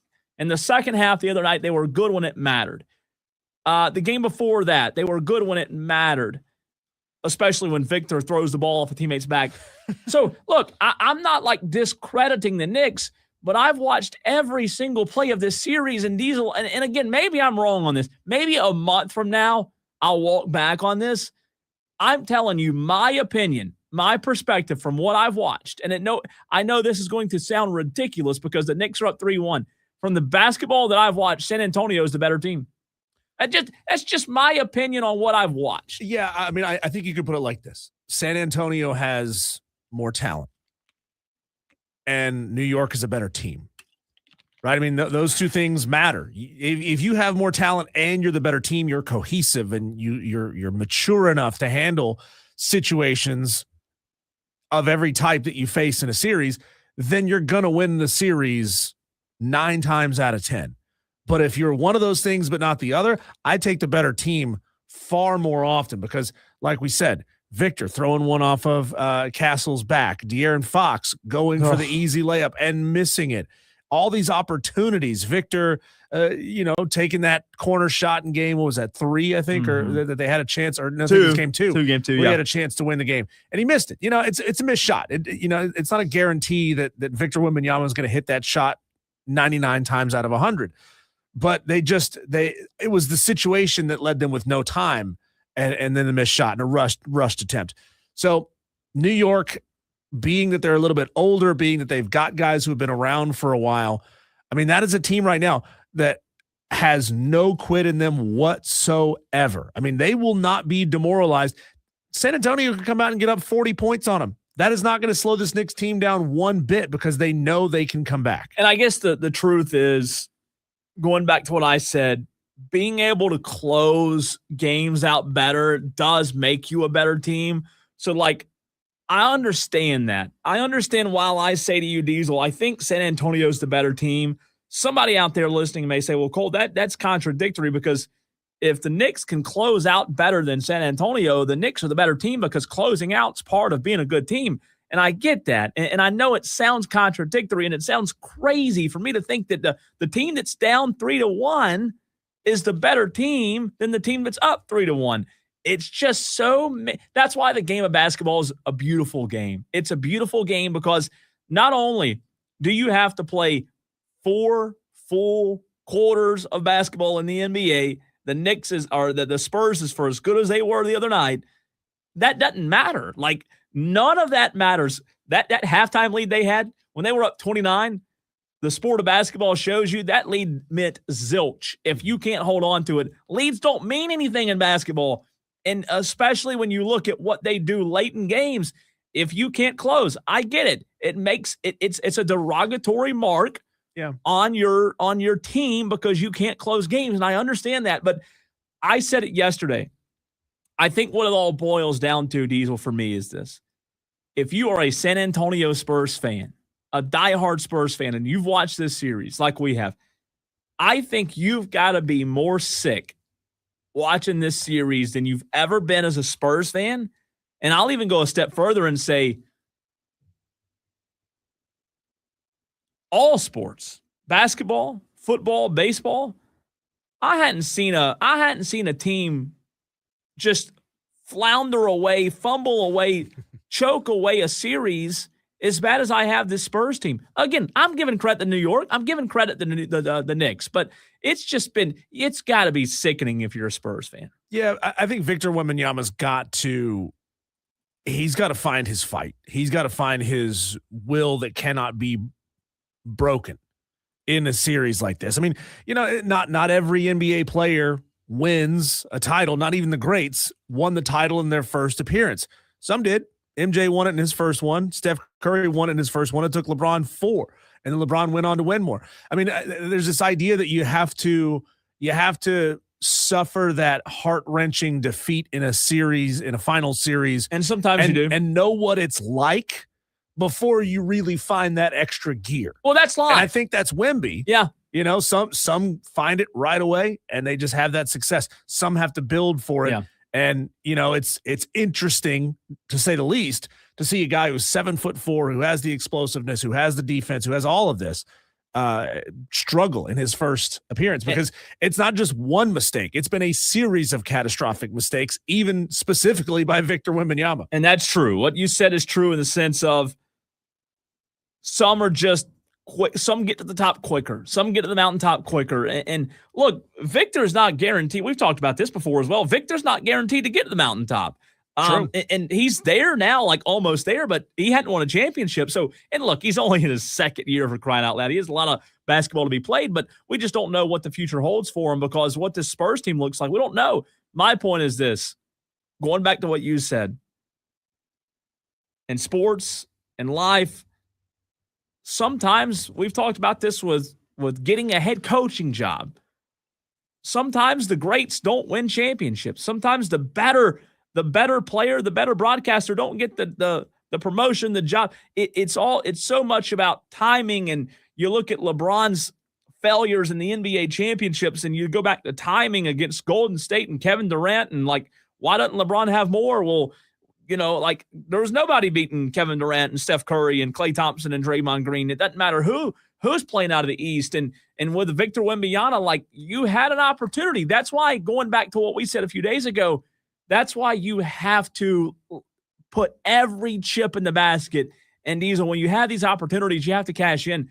Who knows if the Spurs will be playing in the NBA Finals next year? They may not. The Western Conference is brutal. Yeah. They may not be back next year. And that's what that goes back to what I'm saying. It's just the Spurs. I feel bad for Spurs fans. I do, because they've had to deal with a terrible franchise and the fan base of the New York Knicks. And at the same time, they've watched their team just give it away. Just give it away. Who tonight, Cole, or tomorrow night for the Knicks, who will be the player that is specifically tasked with trying to get into Victor's head?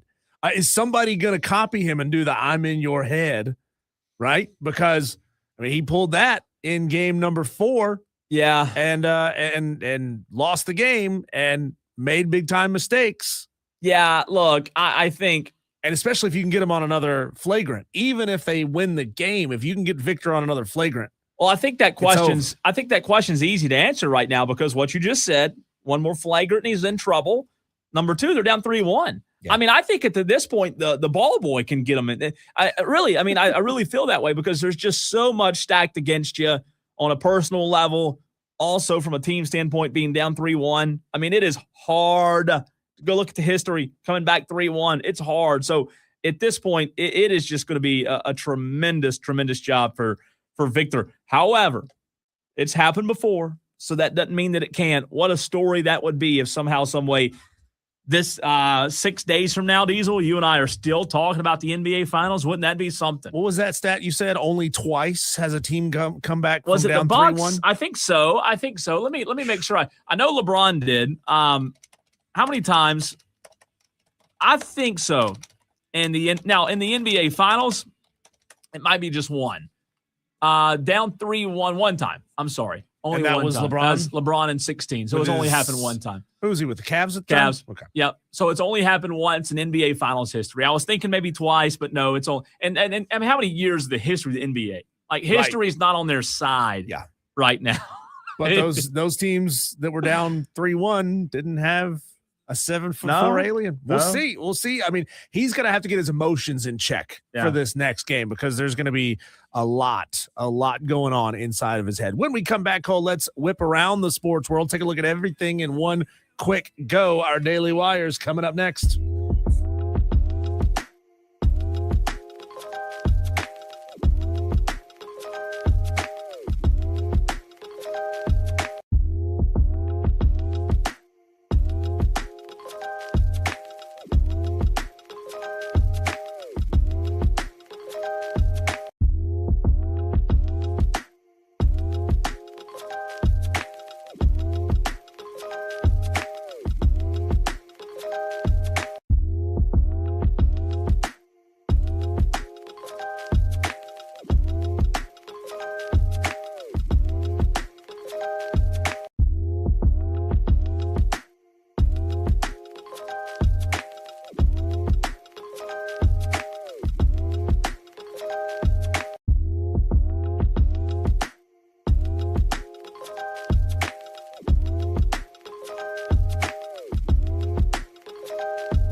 Well, in 6 minutes, Cole, our listeners are going to know everything that's going on in the sports world. These are our daily wires, the buzz. How about those Canes last night? Ooh. Carolina now leads the Stanley Cup Finals 3-2 after a 4-2 win over Vegas last night. Andrei Svechnikov scored 2 goals for Carolina in the game. He scored with 11:58 in the second period, and again with about 11:08 to go in the third period.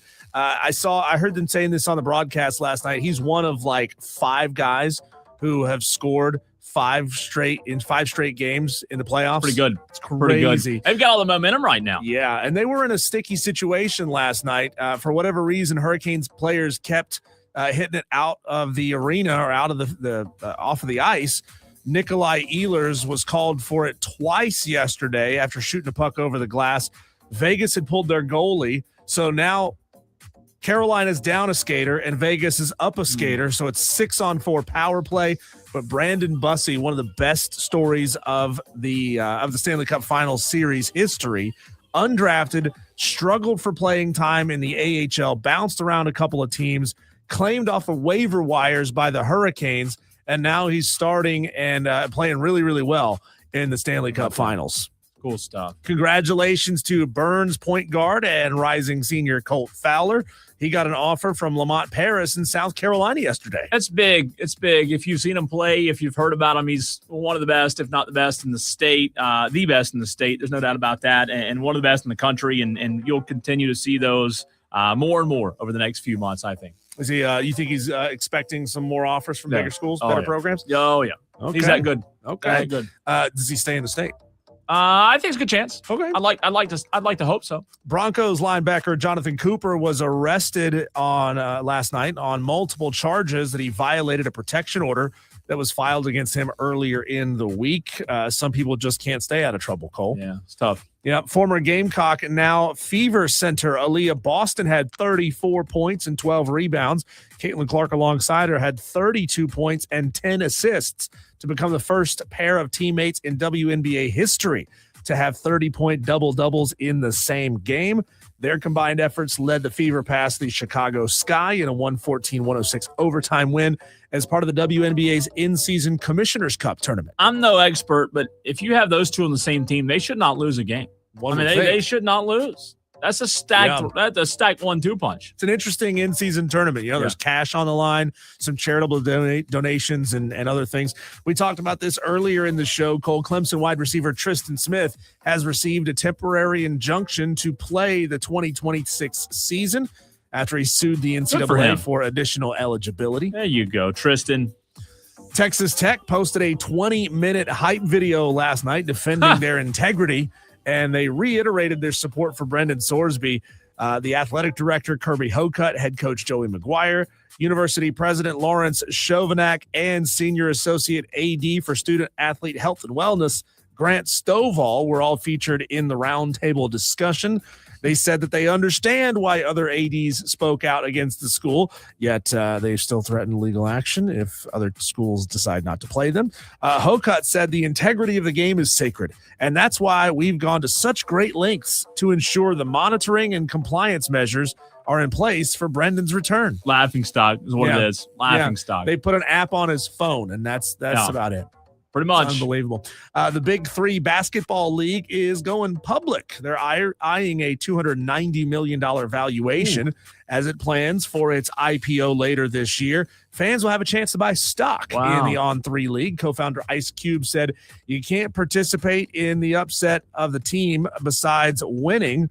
We need the fans for the league to be successful, so it's a match made in heaven." How about that? Yeah. Go get you some. You can buy a piece, couple shares? Probably 3 shares? No? Okay.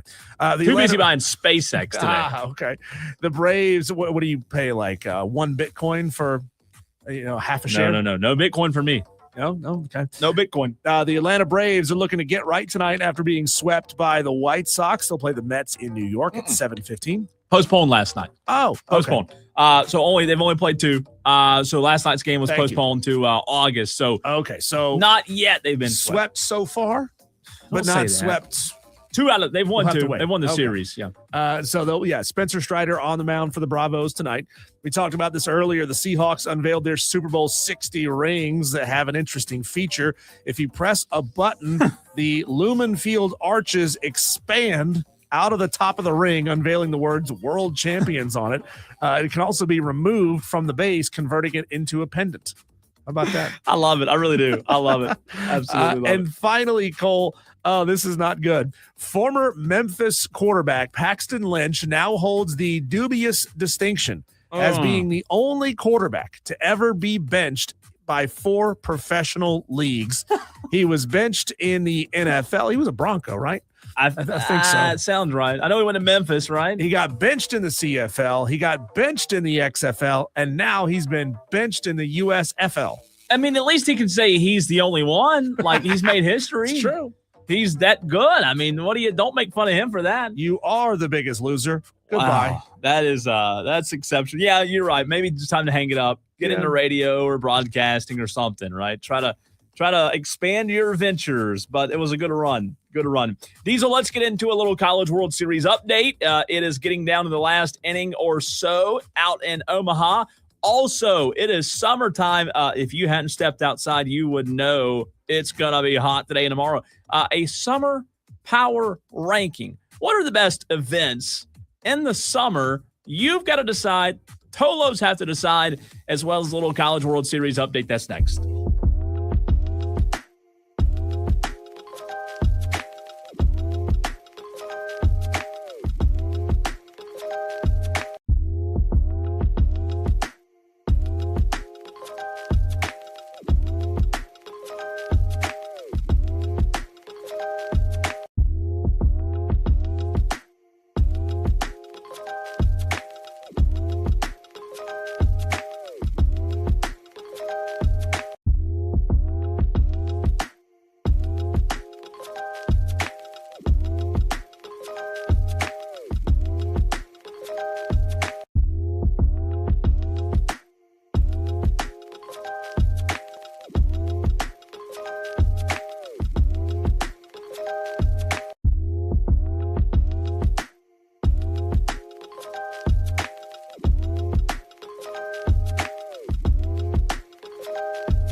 2. Swing and a miss, and West Virginia's one out away. Hey now, spinning it together, and Ian Korn is spinning that breaking ball right now. Ian Korn Diesel 2 outs away from West Virginia. Looking real good. They're up on Troy right now. That is live if you haven't been tuning in. If you haven't tuned in, this has been an incredible baseball game. I'm loving these uniforms. It's giving me kind of flashback early Yankees uniforms. Yeah. Classic like White Sox. One way stripe back in like the 20s and 30s. We don't say that name right now, White Sox. Still sensitive after the Braves last 2 games. So hey, I mean, pick another team. Maybe having a little day off and a way to break the series up would be good for the Braves. Yeah, something. It is 7-5, top of the 9th inning. Welcome into Wire to Wire. He's Diesel. I'm Cole Bryson, hour number 3 of the show. We're going to get into a little summer power ranking, Tolos. It is hot, and I mean hot outside, summertime. A lot of you are out of town. I know Dan B already messaged on the stream. He's out of town, but he's still Toloing. He's still turning it on and leaving it on. Let's see what West Virginia can do real quick, though, here in the top of the 9th, Diesel, before we get to the summer schedule or the summer power ranking, if you will. 2 outs now, a 92-mile-an-hour pitch there makes it a 3-1 count for West Virginia. Again, top of the 9th inning. Troy has battled every single opportunity this game, and here they are battling one more time. Look at this. There's a walk. Let's do a live check-in. Pounded a home run 430 feet his last time in the 7th inning. Yeah, this is what he did in the 7th inning. Got him out. So, Diesel, the batter up right now for Troy is the same batter that went yard in the 7th inning. It is the tying run at the plate for Troy. Okay. Top of the 9th, 2 outs. Again, he went yard in the 7th, and he has an opportunity to tie this game up. West Virginia going to make a mound visit, though. Boy, this is what you sign up for, right? High drama. What a game this has been, man. 7-5. One big swing at the bat right here. He already has 1 home run, and one big swing at the bat. We got a tie game again. It's been back and forth, tick for tack between the Trojans and the Mountaineers, which this is what you want in Omaha, right? This is what you want in the College World Series. You want a ball game like this, and you want 2 good teams, and this is what they're going to do. West Virginia going to leave their guy. Oh, no, they're pulling them. Wow. New pitching change. Let's see. I don't know if that's talk about putting your guy into a pressure-packed situation. Wow. Let's see who the new pitcher will be. West Virginia giving him a standing ovation. They're going to commercial break, so we'll find out when we get back. This Troy team, they took Georgia to extra innings. They beat Georgia 65 in extras early in the season at Georgia. They're at Foley Field. They're a really good team. It's a good Troy team, a very good Troy team. So let's see. It's not over yet. One swing at the bat here, one big swing, and you could have a tie game. Let's see, though. We'll come back here in just a few minutes and get to that, as it is a commercial break right now, a pitching change happening. Diesel, it is very clear and evident that spring, while we had a really nice spring here in South Carolina, where it wasn't really hot, like it was a perfect spring this year. Yeah. We had nice temperatures. It was bearable. And we had that one weird dip back down into like late winter weather. You always do. But those days are behind us. It is 93 degrees outside. It's hot. It's summertime. And I want to know from you and the Tolos, we're going to power rank the best summer events. 844-326-3663 is the Joy Law Firm text line. The phone lines are open as well. A lot of people are on vacation right now. Like I said earlier in the show, everybody I've talked to, all out of town this weekend. We both took our vacation early.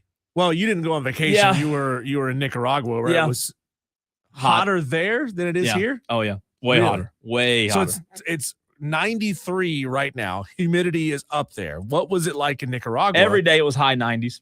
Oh, my And at God. night it's low 90s. I mean, it's how would anyone live there? It is. They don't love. Let's see.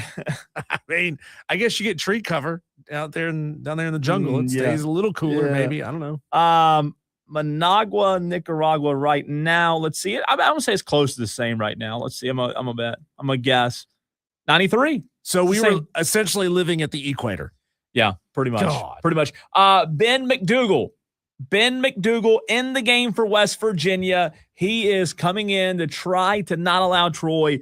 By the way, he has 0 saves on the season. Not a ton of pitching experience on the season. Only 12 1/3 all season long. Closer guy, tough situation make here. Make a name for yourself, McDougal, if you can get it done here, but jeez. Jarrett Tripp on the Joy Law Firm text line says, pulling for Ole Miss, mainly excited to see former Greenville High School standout Taylor Rabe pitch tonight. Great family who is neighbors with my son-in-law or neighbors with my in-laws. Jarrett, that's awesome. We love the local shout out. Jimmy Janicki at the plate. He has not gotten the first pitch yet. This will be the first pitch. Look at the crowd. That's a great name. Jimmy Janicki. It is a good name. Here we go. Let's see what happens here. So right first down pitch. The pipe. Yep. Strike one. And again, one home run here could tie this thing up. It is 7-5. We'll get back to our summer 90 sports. mile an hour pitch. Not a lot of power for this pitcher. I don't know if he was throwing like a little bit of a slow moving slider. Oh, strike two. Coming in hot. One more. Look at this stadium right now, this ballpark. There's not one person. That's a good side. There's not one person sitting down right now. What are we looking at there, Cole? Popcorn. Yeah. Had a popcorn hot dog. Kid was eating concessions. Looked good. All right, here you go. Here's the 0-2. And that might do it. Does it stay in play? Fly. It's going to go behind the first baseman. Oh, no, it just stays. Barely stays inbound. How about that? Yep. There you have it. Barely stayed in the ballpark. He was over there right at the very edge of the dugout. Yep. There you go. Down the first base line. But the ball carried another 15 feet or so, and then it opens up to some open space. That is unbelievable. West Virginia's first College World Series win in program history. Wow. How about that? Oh, if you're Troy, you're gutted. Yeah. Yeah, but you know what? You played them tough. This West Virginia offense, they've been so potent. They've been so potent all season, especially in the postseason. Yeah. And it took them 4 pitches to get out of that, Diesel. That's pretty good pitching there. So there you go. The first final of the day. West Virginia, the Mountaineers moving on, and they'll be singing Country Roads here in a little bit. That was a 3-pitch save. Because the first one he didn't swing at. Second one he swung on and missed. Pretty good. Third one he popped up. Pretty good. So 3 pitches. Good. And then you will probably any minute now hear this.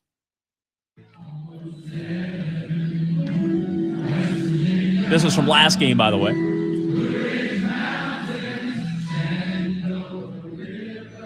That's pretty cool, isn't it? I love it. That's pretty cool. It gives you chills. Gives you chill bumps. That is probably coming very, very soon. West Virginia Diesel will get the winner of Mississippi, North Carolina. That game's tonight. And Troy now facing some tough challenges with that loss in the first game there. I like that, so many fan bases are getting into singing songs and using there it is, look. Lyrics to certain songs. Like, for example, last night in the Stanley Cup, when they were doing the Star Spangled Banner before the national anthem, all the Hurricanes fans yell red during Rocket's Red Glare. Yeah. And then in Vegas, they all get together and they shout night. I love it. On Gave Proof Through the Night. Yep. And Dallas does the same thing with Stars. And now what you're hearing is live. There's your West Virginia Country Roads. As West Virginia fans, look at this crowd. Not a home crowd, obviously, like it was in the regionals, but a big crowd for the Mountaineers up in Omaha. I mean, that looks like half. It does. That's more than half. At least a big win for West Virginia. Mountaineers moving on. First game of the College World Series in the books. Let's get to a summer power ranking. You do a lot in the summertime. A couple of choices, and you can send in more Tolos at 844-326-3663. Diesel, if I left any off, feel free to throw them out there. But you've got a lot going on in the summer. You've got outdoor concerts. You've got lake days. You go to the lake. I'm going to the lake tomorrow, right? You got 4th of July fireworks. Ballparks do fireworks this time. You have a lot of fireworks in the summer. You got beach trips. You've got backyard cookouts. Those are fun. You've got a good old pool day. You've got summer baseball at the Drive at Fifth Third Park for the Spartan Burgers. You got your fishing trips in the summer, etc. A lot to do in the summer. But if we really had to focus these down to a top 3, power ranking these summer events, a power ranking of what the best are. But my first question is, does the heat of summer impact your list in terms of what you do and where it falls in your power rankings? Absolutely it does. Because there is a condition.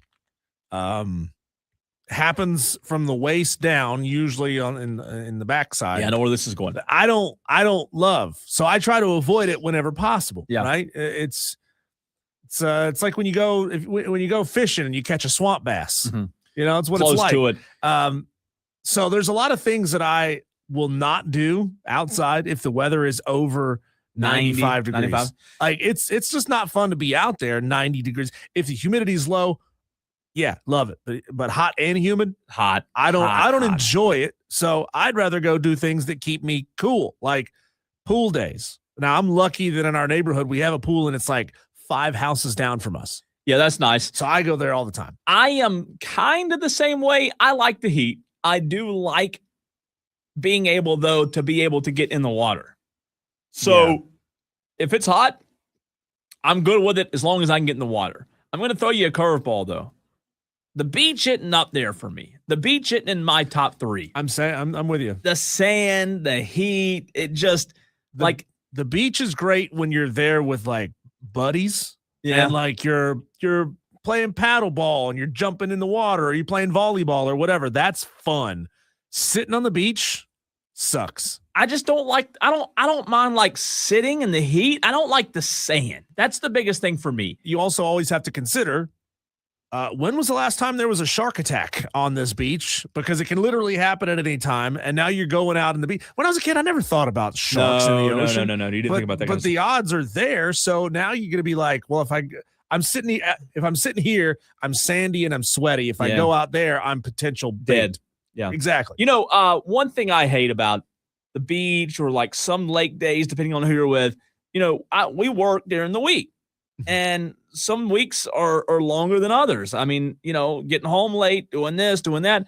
When I go to the beach, it's not fun to me to get out of the car and it be 96 degrees and have to put on a backpack cooler, put 3 chairs under my left arm, pull a wagon with 6 coolers, and throw freaking 2 inner tubes over my neck and walk half a mile, 2 mile, whatever it is. That is no fun. Just wait till you're a dad. It's going to get even worse. Diesel, that is zero fun to me. I don't want to work. I don't want to go walk and pull and carry. That it's just not me. I want to go sit by the pool or go to the lake. I'm all for the lake. Mm-hmm. Boat, jet ski, you can take everything right there. You don't have to lug it 19,000 yards to get to the beach. And then you have to lug it back and you're sunburnt and everybody's, it's awful. It's miserable. Yeah. I want to be somewhere where I can, if it's hot, guess what we can do? Hop in the water, cool off, you're good. So guess what? Lake days are my number 1 summer event. Okay. I'm going to go at the very top. I'm going lake day over Lake outdoor concert, 4th of July fire. I love 4th of July. Love it. Who doesn't love the 4th? I mean, some people don't, but unless you're a dog owner, most dog owners don't. That's love true. it. That's true. I love the 4th. I'm going lake days 1. What would you say is your number 1 summer power ranking event? You're starting at the top. Where are you going? Number 1 is it's the backyard cookout. Oh wow, it's the backyard cookout. Easy. It's easy because I don't have to go very far. We got a nice comfy patio behind the house. We got some trees. We got some shade from the side of the house. And I like having people there hanging out. Like there's part of it is stressful because you're like, oh crap, I got to get all this food. Yeah. And I got to go playing in the door and out the door and indoor and out the door and take care of the dog. But it's just fun. Yeah. It's just fun having people over. No, I love cookouts. You know the best kind of cookouts are the ones where you go to, correct, and you don't have to host. You go to the cookout, bring you some banana pudding, and you're done. Right. Right. You don't have to worry about it. Now, I want to know. I'm curious. We're going to go down the list here. 1, 2, 3. If you just tuned in, summer power rankings. Diesel, outdoor concerts are a big thing this time of year. Outdoor concerts were not my number 1. They weren't your number 1. So I'll be interested to see if they're number 2 or 3 for you. Let me tell you this on the outdoor concerts. I'll go ahead and spoil it. I'll go ahead and give you the spoiler here. I went last summer, and you did too. Mm-hmm. Was it in July? It was in July or August. Yeah. To rock the country. Yeah. Nickelback. My Nickelback. buddies, but you did the smart thing. You got there late. My buddies convinced me, and I think it was late July. They convinced me that we needed to make an all-day thing of it. Oh, God. Okay, that was bad decision number 1. Yeah, terrible. Bad decision number 2 was somebody, it might have been my stupidity, said, oh, you got to wear cowboy boots and jeans. Yeah. Oh, you talking about Yeah, that was a rookie mistake hating right life? there. Hating life? That was mistake number 2. How much bone could you see in your feet Oh, it when was bad. when you peeled those boots It was off? so bad. Did you pour sweat out of your boots? It was the gross. I say all that to say this. Last summer when I went to that concert, and we didn't run into each other. You were there later than I was. I left during Nickelback. That was the most miserable day of my entire life. 30 years of living, 30 years. Yeah. That was the most miserable I've ever been in my entire life. I believe it. It was hot that day. Yeah. Upper 90s. It was. There's no shade out there. None. Like there's zero shade. There's no shade tree at that. What is it? Anderson? Is that where it was? If you get there all day, you're just exhausted. They need to put like a gigantic circus tent in the middle. Yep. So like you can get back there and get under the shade for a little while. Something. I mean, I considered going in the bus, or the drunks were passed out driving just gets air conditioned. Yeah. I mean, it was that bad. So spoiler alert, outdoor concerts are not in my top 3. The way they're selling them now I don't know if they did that at Rock the Country last year, but at the biggest festivals every year now, I mean, they're figuring out ways to charge people for everything, right? Yeah. They're charging people for shady tents. They're charging people for access to air-conditioned bathrooms, to access to like comforts, because they're realizing it sucks to be out there in that heat all day. Yeah. I'd say I'm lucky because I've worked concerts like that for a number of years, but I'm almost always like backstage interviewing the bands. So I'm under the shade, where everything is kept kind of comfortable and I come out when I want to. And I think if you get there at dark, it's so much more enjoyable. But you can't get there at dark because the tickets are expensive and there's good bands playing early in the day. I went to my favorite concert I ever went to was in the summer. It was Kid Rock in downtown Dallas, but it didn't start till like 9:30. Right. So it was great. Why do you think LSU games kick off at night? It was hot, but it was a lot more enjoyable, and that was the best concert I've ever been to in my life. So when you're talking 2:00 in the afternoon, no go, I'll pass. That spoils my outdoor concerts. Number 2, I'm going backyard cookouts at number 2. Okay. I agree with you. It's hard. It's relaxing to me. At the buddies, I go to a lot of them at my buddy's house and just relaxing, hanging out by the pool, whatever. Backyard cookouts are very hard to beat. And then I'm going summer baseball at number 3, which contradicts a little bit of the heat that we were talking about. Interesting. That's mine. Lake days 1, backyard cookouts 2, summer baseball 3. I got backyard cookouts as my number 1. Number 2 are the summer concerts, but I don't go to the all-day concerts. Got to be at night. Got to be a night show. Yeah. I'm in it for the night show. And number 3, Cole, for me, and no one has said this yet. I can't believe you didn't even put it on your list. You didn't even think of it. Did I forget something? It's the county fair. I love going to the fair. That's in the fall. And they do it in the summer too. Do they? Yeah, they do it in the summer. A fair in the summertime? Yeah. I'm all for fairs now. Hey, I love a fair. I mean, love them. And I'm not too. Am I wrong? Am I thinking at the wrong time of year? I've never been to a fair in the summer, but that doesn't mean they're not out there. I'm not telling you that you haven't been to one. Only fairs I've been to, like state fair, local fairs in the fall. Yeah. But again, that doesn't mean they're not out there. I don't go to a lot of fairs, but I'm with you. I love a fair. I love a fair hot dog, corn dog, funnel cake. Are you kidding me? Okay. I'm trying to find the upstate South Carolina fair in 2026. I guess you're right. Spring and fall.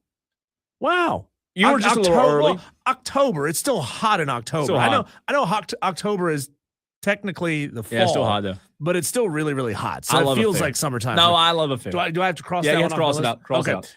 Well, then give me pool days number 3. Yeah, I like pool days. I didn't put pools in mine, but I love pools. I love pool days. I could sit on a float all day. I'm telling you, I could, because the water's right there. Yep. If you want to cool off, you're right there at it. So my wife has an opinion, Cole, and tell me if she's crazy or not, because I'd never tell her that she's crazy. Yeah. She believes that there is a temperature at which, and it's usually in like August when the water gets too hot to want to get in. Yeah, she's 100% right. 100% right. Yeah. Really? No, it's not. It's not enjoyable. It becomes too hot. It's like bath water. I love it. Oh, I can't love stand it. I want to be in it. No, I want to be in it. That's a hot tub. Surrounded by it. That's a hot tub. Yeah. Well, let's go to the phone lines. 844-326-3663.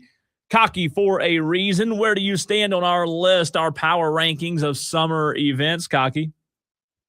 If it's summer and it's in South Carolina, it's hot as blue blazes. You got to go pool day, lake day, 1 and 2. I mean, got to. And then beach day. Beach day. You throw a beach day in there is good. Anything with water is what you're saying. Anything with water is good. And I like the cookout day. Cookout day is good. Yeah, when's our invite to your cookout, Cocky? Huh? Hey, we can make it happen. No, you over there grilling out steaks, sending Diesel and I pictures of these big old steaks, but Diesel and I hadn't been invited to a Cocky for a reason. I'm hurt. I'm hurt by this. Well, we can make it happen. Well, Diesel, me and him live like a mile and a half apart from one another, I think. So he knows where you live. Really. Yeah, he knows where you live. We have Dan B's invited us to a cookout. I know that for a fact. I've been to a cookout at Dan B's house. I know that. Good time. So you're up next. And I think a little summertime Tolo hang, like a freight yard or something like that, be a good idea as well. But I'm not asking you to cook steaks for us, though, Kyle. No, I'm down for that. I could smoke. I could smoke a butt and do some ribs or something. That'd be a good idea. Be a good idea, wouldn't it? I love a good cookout now. Love a good cookout. Maybe who has the perfect Tolo house for a cookout? That'd be. Ooh, do we have any Tolos that have a lake house? I'm sure that's the way to do it. We have one. There's. Go ahead. I'm sorry. There's got to be a lake house guy out there somewhere. Yeah, that's a good thought. He's probably like, I don't want you ruffians in my house. That's also exactly what he's thinking too. I don't want y'all anywhere. The Tolos, Cocky, Tom, Dewey. Tom probably lives in a mansion and we don't know it. Somebody's gonna bring some fireworks and light them off and not tell anybody before he does Rick and Greer. Good grief. If we're doing a lake thing, I'll bring my boat and we'll just double up that way. Oh, so he's got a boat? Yeah. You didn't tell us this. I got a boat. Yeah, I got a boat. Well, bass boat, pontoon boat. What kind of boat? No, like a ski and fish boat. Just a 17-footer. It's a 17. Can't hide money, Cocky. Can't hide it. Got to do something with it. Buy a boat. Yeah, you got to do something with it.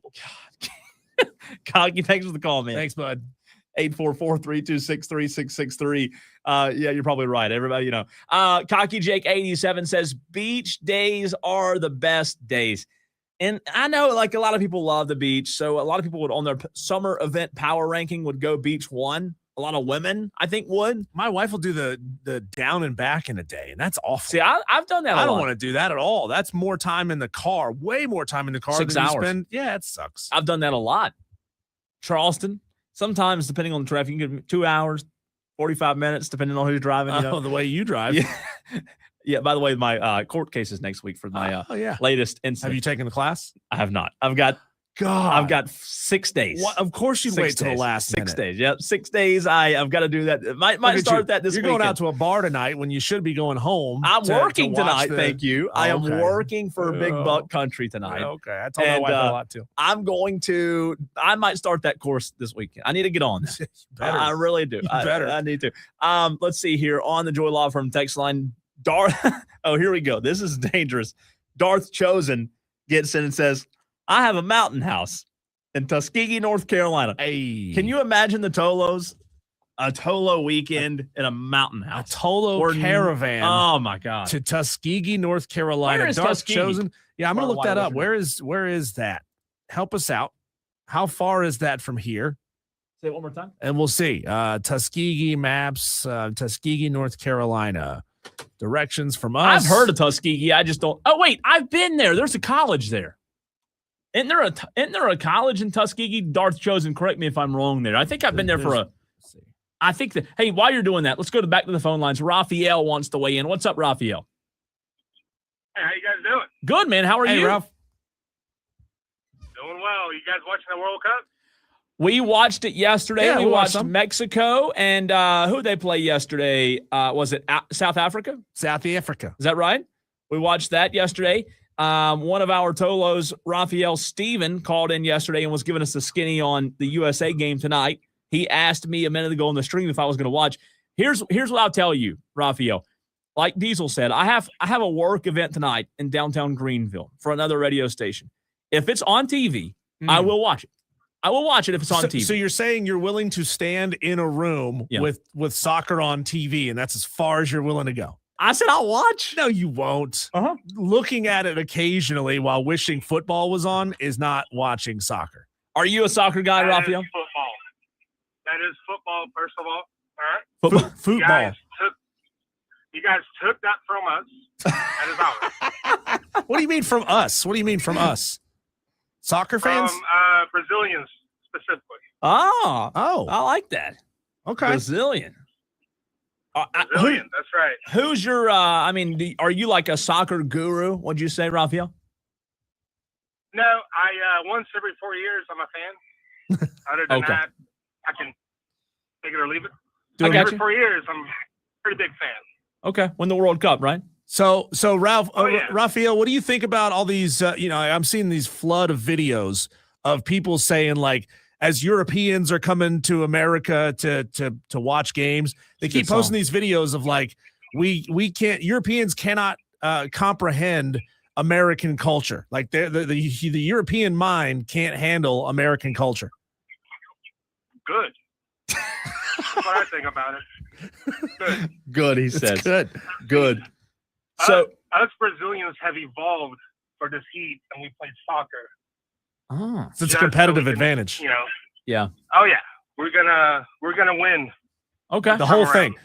When's y'all's game, Raphael? Tomorrow. Okay. And you play who? Who cares? I don't know. Whoever they play, doesn't matter. Doesn't matter who. I love it. The Brazilians don't even care who they play. You play Morocco. So that's another country that's used to the heat. You're playing at MetLife Stadium in New Jersey. All right. Yeah, no, we're gonna win that. Let's go. Go get it done, Raphael. Appreciate you, man. Thanks for the call. 844-326-3663. Keeping it going. Nick wants to weigh in. What's up, Nick? Boys, Tuskegee's way out in the country. It's up in near Robbinsville. Well, you're going to have to tell us where Robbinsville is near. Yeah, what big city is it near? It ain't near any big city. Western Carolina is probably the university you're probably thinking. It's out near probably about an Cullowhee. hour and a half from there, though. The reason I'm asking, though, Nick, is I feel like, and I may be wrong, I'm about to Google it. I feel like when I was at North Greenville, I did play-by-play for North Greenville football on the radio. I felt like I went to Tuskegee for something, but I'm going to look and see. Maybe you're right. Maybe it was just near Cullowhee. Yeah, and it's way past Cullowhee. Is it? Yeah. It's that's where Ronnie Mills at, the country singer's from. Okay, now there's a Tuskegee in Alabama, Tuskegee University. Nick, I think that's where I went. It's like almost west of Brevard. Like due west of Brevard. So let me correct myself. I'm sorry, Nick. Man, Diesel. no, I'm from Brevard. No, that's like 2 hours from here. Well, I know that. I'm just saying, like, I'm looking at it on a map right now. Tuskegee is south of Waynesville, close to Silva, right? Near Brevard. Yeah, I would say west of Waynesville more than anything. Okay. West of Bryson City. So I went to Tuskegee. There is a lake out there too, by the way. There's a lake in Tuskegee, is what you're saying? Or it's out there. It's Fontana. I know that's the name of it. Gotcha. And you're from Brevard, Nick? Yeah, from born and raised. No way. That's awesome. I have not been to Tuskegee, North Carolina. I've been to Tuskegee, Alabama. We played Tuskegee University, and that's what I'm thinking of. We played Robbinsville High School. That's the only reason I know where that's at. Okay. And what school are you referring to when you say we? We were at Rosman. It's Transylvania County, just right next. Rosman's a small town right outside of Brevard. Gotcha. Up there by Jackson and Haywood counties. Yeah. It's more like actually like on the South Carolina border is where it's closest to. Awesome. Nick, thanks for the phone call, man. Good to hear from you. Yeah, man. 844-326-3663. So I was mistaken. I have not been to Tuskegee, North Carolina. That's my bad. Yeah, it sounds like it's, a geographical oddity. It's 2 hours from everywhere. It's up there. Yeah. It's up there, right? You gotta take a jetpack to get out there. How did we get on Tuskegee, by the way? Pool day. Darth Somebody's got Chosen. a mountain house. Mountain house in Tuskegee. That's how we got there. Darth Chosen. There's your next Tolo getaway. Yeah. With Rick and Greer's driving his limo. You know, he probably has a limo that we don't know about. Rick and Greer does. He owns a limo or he drives a limo? Depending what day it is. It's okay. You never know. I'm a limo driver. You never know.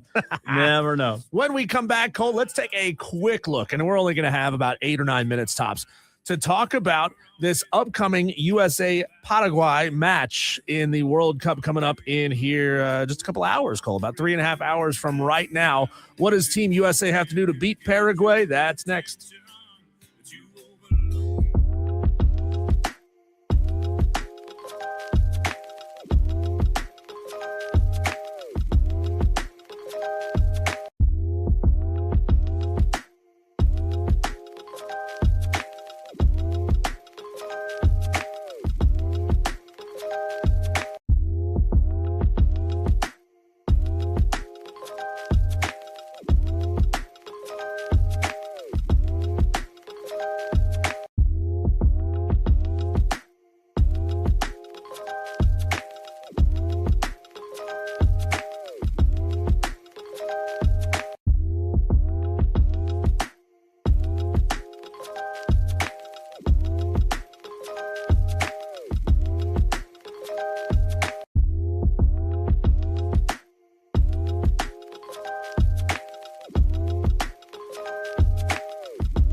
with Cole, Bryson, and Diesel on the Fan Upstate. It is well documented on these airwaves, Cole, that you don't like soccer, that you're not going to watch the World Cup. You're not going to give it a chance. Y'all should appreciate that, though. No. Y'all don't want me to be it's the biggest sporting event in the world. No, you don't have to be fake about it. You just have to kind of get swept up in the fun of a major world event that's happening right here on our shores. See, that's the problem with people, though. They flounder around too much. We need the people that, I don't want to watch soccer. You can try it, It's like you didn't know you loved ribeye steak until you had ribeye steak for the first time. I played soccer for a year. And you don't – wow. Yeah. Wow, you hate it that much. Yeah, like I get it. I get it. Games that go to the 90th minute or 85th minute are tied 0-0. It seems really boring. Yeah. It seems really, really boring.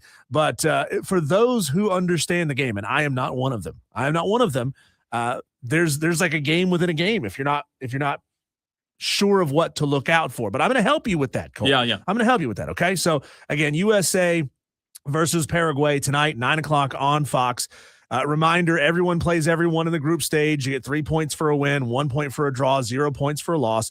Top two teams in each group advance to the knockout stage, and then the 8 best third place teams also advance to the knockout stage. So Sweet 16, right? You get down to 16 teams here.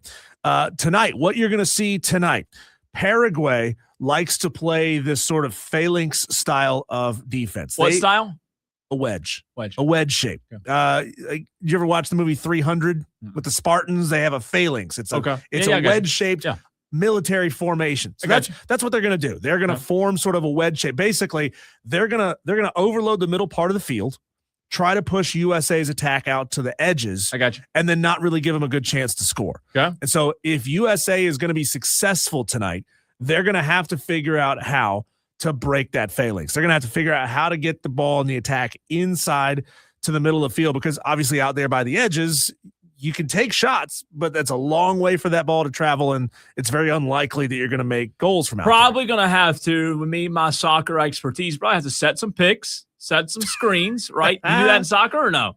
Set some screens, just like in basketball, right? Yeah. To create a little bit of a pick on this side to create some space. Again, I have no idea if that's a real thing or not in soccer, but I'm just telling you. You know what? I'll tell you this real quick. I do love 2 things in soccer. I do. There's 2 things in soccer I love watching. One is the kick from the corner. Yep, corner kick, right? And I also love, is it a penalty kick? Yeah. I love watching. I mean, where they have to line up. They all put their hands over their junk. I love those. Those are fun to me. I mean, they it's are like, fun. A high pressure kind of situation. And I think sometimes when the game can end on, it can overtime. I don't know how that works, but again, those are that's the kind of stuff. It's like, man, you talk about high pressure. Those are fun. You've probably heard the name Christian Pulisic. He's the American that just now takes almost all of the penalty kicks for Team USA. Okay. He's a designated penalty kicker. So if they're scoring, it's probably going to be him. Okay. It's probably going to be Christian Pulisic. But again, look for the USA to get interior to try to break that defense, because Paraguay is a really good defensive team. So I'd imagine if USA wins this game, it's going to be a 1-0 kind of score. It's going to be a low-scoring game, really? Because Paraguay, don't tell me that, through the qualifiers have given up less than half a goal, or they've given up half a goal per game. So here's what I do have average. Here's what I do have interest in. Mm-hmm. I just looked it up, found it. United States men's national team tonight is the moderate favorite against Paraguay. Well, here's the problem. They haven't played a lot of meaningful games to get here, because as the host nation, you get automatic entry. So they haven't had to play competitive soccer, competitive international matches. But we're favored to get here. We should be. I mean, we should have enough guys. We're a country of 300 million people. We should have enough to put 10 guys out on the field better than what Paraguay has. We're minus, I think minus 110, I think I saw. Okay. Moderate favorite. What does that say? Moderate favorite. On our not own much, soil. Not much. That's in SoFi. Is that right? That one, yes, is in SoFi. 9 o'clock tonight. Yep. Okay. All right. We'll see. Let's see what we can do. We've played Paraguay 3 times total in the history of the World Cup. We're 2-1. First time all the way back in 1930. Beat them 3-0. 3-0 in 1930. 1930? We were playing soccer in 1930? You would probably say you didn't know that soccer Not made it here in 1930. Yeah. Jeez, that's old. Last time we played them was in 2016 in Copa America. Copa America. Which is the American, North and South American tournament. That's awesome. That's awesome. So there you go. I will, for you and the Tolos, I will try. And I'll tell you what, I'll let you know if I do. I think Cole, you need to go to a game and get wrapped up right in the middle of the hooligans, and then you'd have a great time. Or this. That'll get me interested. Here's Kalshi. Kalshi's all over this. Kalshi, baby. 47% of the money is on USA to win. 30% is pulling for a tie. Wow. And then 25% is on Paraguay to win. And see, that's another dumb thing. You can tie in soccer. Yeah. That's dumb. That is true. What are we doing with tie? How do you tie in a World Cup?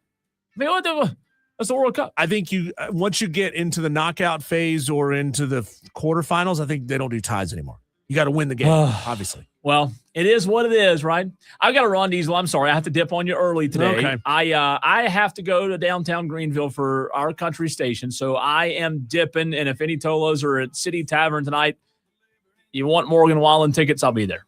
How about that? Yeah. When we come back, Cole, now the Texas Tech Brendan Sorsby situation has turned into a border war. Remember when the Texas Attorney General said, we'll sue? Now Oklahoma's Attorney General is saying, no. We'll back you if they sue. We'll talk about that next.